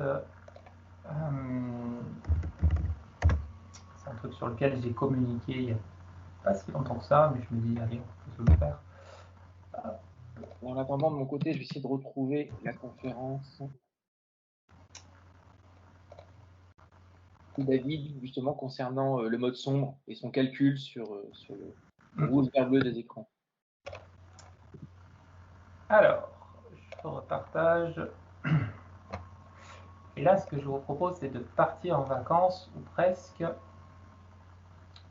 Donc on est sur le site de Puy du Fou, hein, Puy du Fou, un grand parc d'attractions français-espagnol, en tout cas international. On est sur une simple page d'atterrissage, en fait, de sélection de quelque part de la langue, en fait, du parc qui va nous concerner. Et c'est une page qui est très basique, donc qui est peu profonde à comparer à ce qu'on a pu montrer tout à l'heure. En un scroll, je suis en bas. D'ailleurs, si on n'avait pas de règlement lié au RGPD, je crois qu'on pourrait même se passer du scroll, mais bon, faute de, on y est. Et donc, on a une page qui est vraiment très très simple d'un point de vue contenu, d'un point de vue vraiment contenu. Et ce qui se passe, c'est quand on va analyser un petit peu ce qu'il y a derrière. Alors là, je vais retourner, pour le coup, on va passer en. J'ai pas forcément le nom sombre sur l'analyse, c'est pas grave. Là, c'est une analyse que j'ai pu faire justement des ressources qui sont transférées. Alors, c'est un export, hein, de façon à visualiser ce qui se passe sur cette page. Donc, ce que je vais faire, c'est que. Attendez, on va le mettre comme ça sur la droite et ça hop, sur la gauche. Voilà. Et puis ça, je vais quand même le laisser en mobile. Ok. Donc, ce qu'on constate, c'est qu'en fait, cette page-là, bah, mine de rien, même si elle est très simple, elle transfère 40 requêtes et dans les données qu'elle transfère, elle a quand même 4 MO de données décodées. Alors, on se dit 4 MO de données décodées pour pas grand-chose en termes de contenu, ça fait peut-être un peu lourd. Donc, quand on regarde ce qui est passé en matière de requêtes, on voit qu'on a pas mal de JavaScript, on a de l'image, hein, ici, un petit peu de vidéo, tiens, et puis diverses choses. Alors, on a du HTML, évidemment, on en a bien besoin. Et là où ça va être intéressant, c'est quand on regarde les données transférées. C'est plutôt écrasant, on se rend compte que on a quand même presque 2 MO de données transférées, donc ça représente 57% du total, hein, des données transférées, et une vidéo de 1 MO qui représente 30% des données transférées. Alors déjà, je vous invite à vous questionner sur la vidéo en question. Bon, il n'y a pas beaucoup de possibilités, hein, mais néanmoins. Et donc forcément, données décodées, on relève un petit peu avec du JavaScript, mais tout ça en termes d'image et de vidéo, c'est un peu pareil. Alors, qu'est-ce qu'on a là derrière? En fait, on se rend compte que si on fait le calcul, c'est quelque chose que je vais vous mettre un petit peu en bas. Donc la page, voilà, peu profonde, transfère jusqu'à 3,4 MO de données. Et je dis que c'est un budget qui est saturé par l'image et la vidéo. Donc 87% du total de cette page, c'est de l'image et de la vidéo. Quand on va rechercher un petit peu plus loin, je vais désactiver ça, on a un effet waouh ici, qui franchement est super bien fait, hein, mais comme dirait Christophe, c'est un effet de rollover. Donc qui dit effet de rollover, c'est-à-dire qu'il faut passer au survol dessus. Et faute de mieux, je crois que quand on est sur un équipement mobile, un équipement tactile en tout cas, on n'a pas la possibilité d'activer ce genre d'effet qui est plutôt cool. Et donc, ce qu'on constate, c'est que malgré le fait qu'on ne puisse pas avoir accès à cet effet, en fait, on a quand même tout qui est mis en place pour pouvoir en profiter. Donc, en fait, on a 3 images qui sont assemblées les unes devant les autres et qui nous permet de restituer cet effet-là. Alors, déjà, le problème, peut-être le remettre un petit peu en grand. Est-ce que je vais réussir à la retrouver ici directement? Hop, dans le code source. Je vais juste essayer de remettre la main dessus. Déjà, quand on regarde, on voit qu'on a une image ici qui est affichée à 480 de large. Encore, il y a des marges, hein, donc on peut réduire, qui en fin de compte fait plus de 1400. Donc on se rend compte que, oui, on est sur d'images responsives, donc c'est un peu compliqué de fournir des images pour chaque truc. Et donc là, on est fortement pénalisé. Mais déjà, on pénalise l'utilisateur avec des images qui sont trop grandes, qui ne sont pas compressées, hein, je vous joue le match avant, qui ne sont pas compressées. Et puis surtout, en fait, on reste sur cet effet-là où on propose 3 images différentes pour faire un effet que l'utilisateur ne peut pas du tout exploiter. Donc c'est un peu dommage. C'est un peu dommage surtout quand on est sur 87% du total. Et au-delà de ça, on a une vidéo. Cette fameuse vidéo, donc, elle est en fait en arrière-plan. Donc vous l'avez peut-être pas forcément vue, mais elle est ici. Elle est en train de bouger. Non, elle ne bouge pas parce qu'on est sur Firefox et que, en fait, la lecture automatique est désactivée. Donc, qu'est-ce qui se passe? C'est qu'on va venir charger une vidéo pour l'utilisateur, une vidéo qui sera à peine perceptible, qui sera peut-être même carrément désactivée due aux préférences soit de l'utilisateur, soit du navigateur. Sauf que tout ça, ça transite forcément dans le réseau, quoi. Et c'est vraiment dommage. C'est vraiment dommage. Si je la réactualise, on va essayer de voir en plus la vidéo en question. Alors, est-ce que je vais réussir à la voir ici? Souvent, paraît qu'une fois sur deux. Hop, j'ai le temps d'essayer de mettre la main dessus. Je vais juste vous montrer quand même de quoi il retourne avec la vidéo. Hop, on recommence. Voilà, elle est ici. Donc cette vidéo de AMO, j'ai rien inventé. C'est une vidéo, elle est quand même grande. Hein. C'est une vidéo, donc comme l'image que j'ai pu vous montrer tout à l'heure, de 1920 par 1080 pixels de large, qui est donc ramenée ici à un simple arrière-plan qu'on peut à peine déterminer, qui sera dont la lecture automatique sera bloquée et qui bien sûr sera redimensionnée. Donc là, on a clairement les 3/4 de la page. J'ose même pas aller voir le JavaScript qui doit peser aussi, bon, encore que ça va, pour ce truc-là.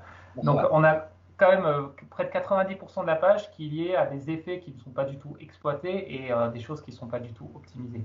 Donc là, on n'est clairement pas du tout dans de la sobriété numérique. En fait, c'est de la méconnaissance. Hein. Je ne les pointe pas forcément du doigt, mais c'est dommage. C'est dommage. On les voit, ces ressources ici, vous voyez. Donc on a une image de 1400 pour la première partie, pour la deuxième partie. Et on peut aller très loin parce que là, on voit bien que, en plus, l'image, elle fait 1400 au total. On aurait pu la recentrer déjà directement sur ce qui était nécessaire et pas forcément proposer cette taille-là. Et là, la solution, parce que évidemment, ils se sont un peu tirés une balle dans le pied à vouloir proposer une expérience qui soit entièrement adaptative. Ça, c'est quelque chose qu'il faut éviter parce que de toute façon, si vous ne pouvez pas proposer des images idéales pour tous ces formats-là, encore plus si vous voulez aller sur de l'image Retina qui doit faire au moins le double de la résolution affichée. Donc, il vaut mieux proposer des conteneurs à taille fixe qui seront, admettons, fixés à cette taille-là. Ensuite, ils seront fixés à cette taille-là. Et comme ça, vous pouvez proposer vraiment des images adaptées et pas juste vous retrouver bêtement coincé à avoir des images d'une taille unique qui va essayer de convenir tant bien que mal à toutes les résolutions et puis qui va surtout pénaliser, encore une fois, l'utilisateur, la planète et votre référencement accessoirement, parce que Google, moteur de référence en France, n'est-ce pas, moteur de recherche en France, n'a pas indexé son calcul sur les performances de la page mobile. Voilà. Donc le puits du fou, c'est un puits de poids d'image surdimensionné. C'est ça. Je pense qu'on va breveter cette image. Alors bien sûr, bon, encore une fois, on n'a rien contre Puy du Fou ou rien contre d'autres. Hein. On pourrait aller voir Disneyland pour s'amuser une prochaine fois peut-être.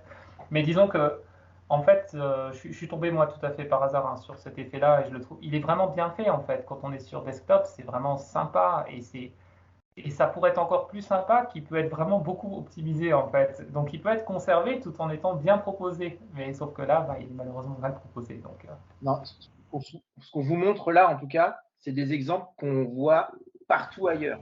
Et là, on essaie de les montrer à l'extrême, on va dire.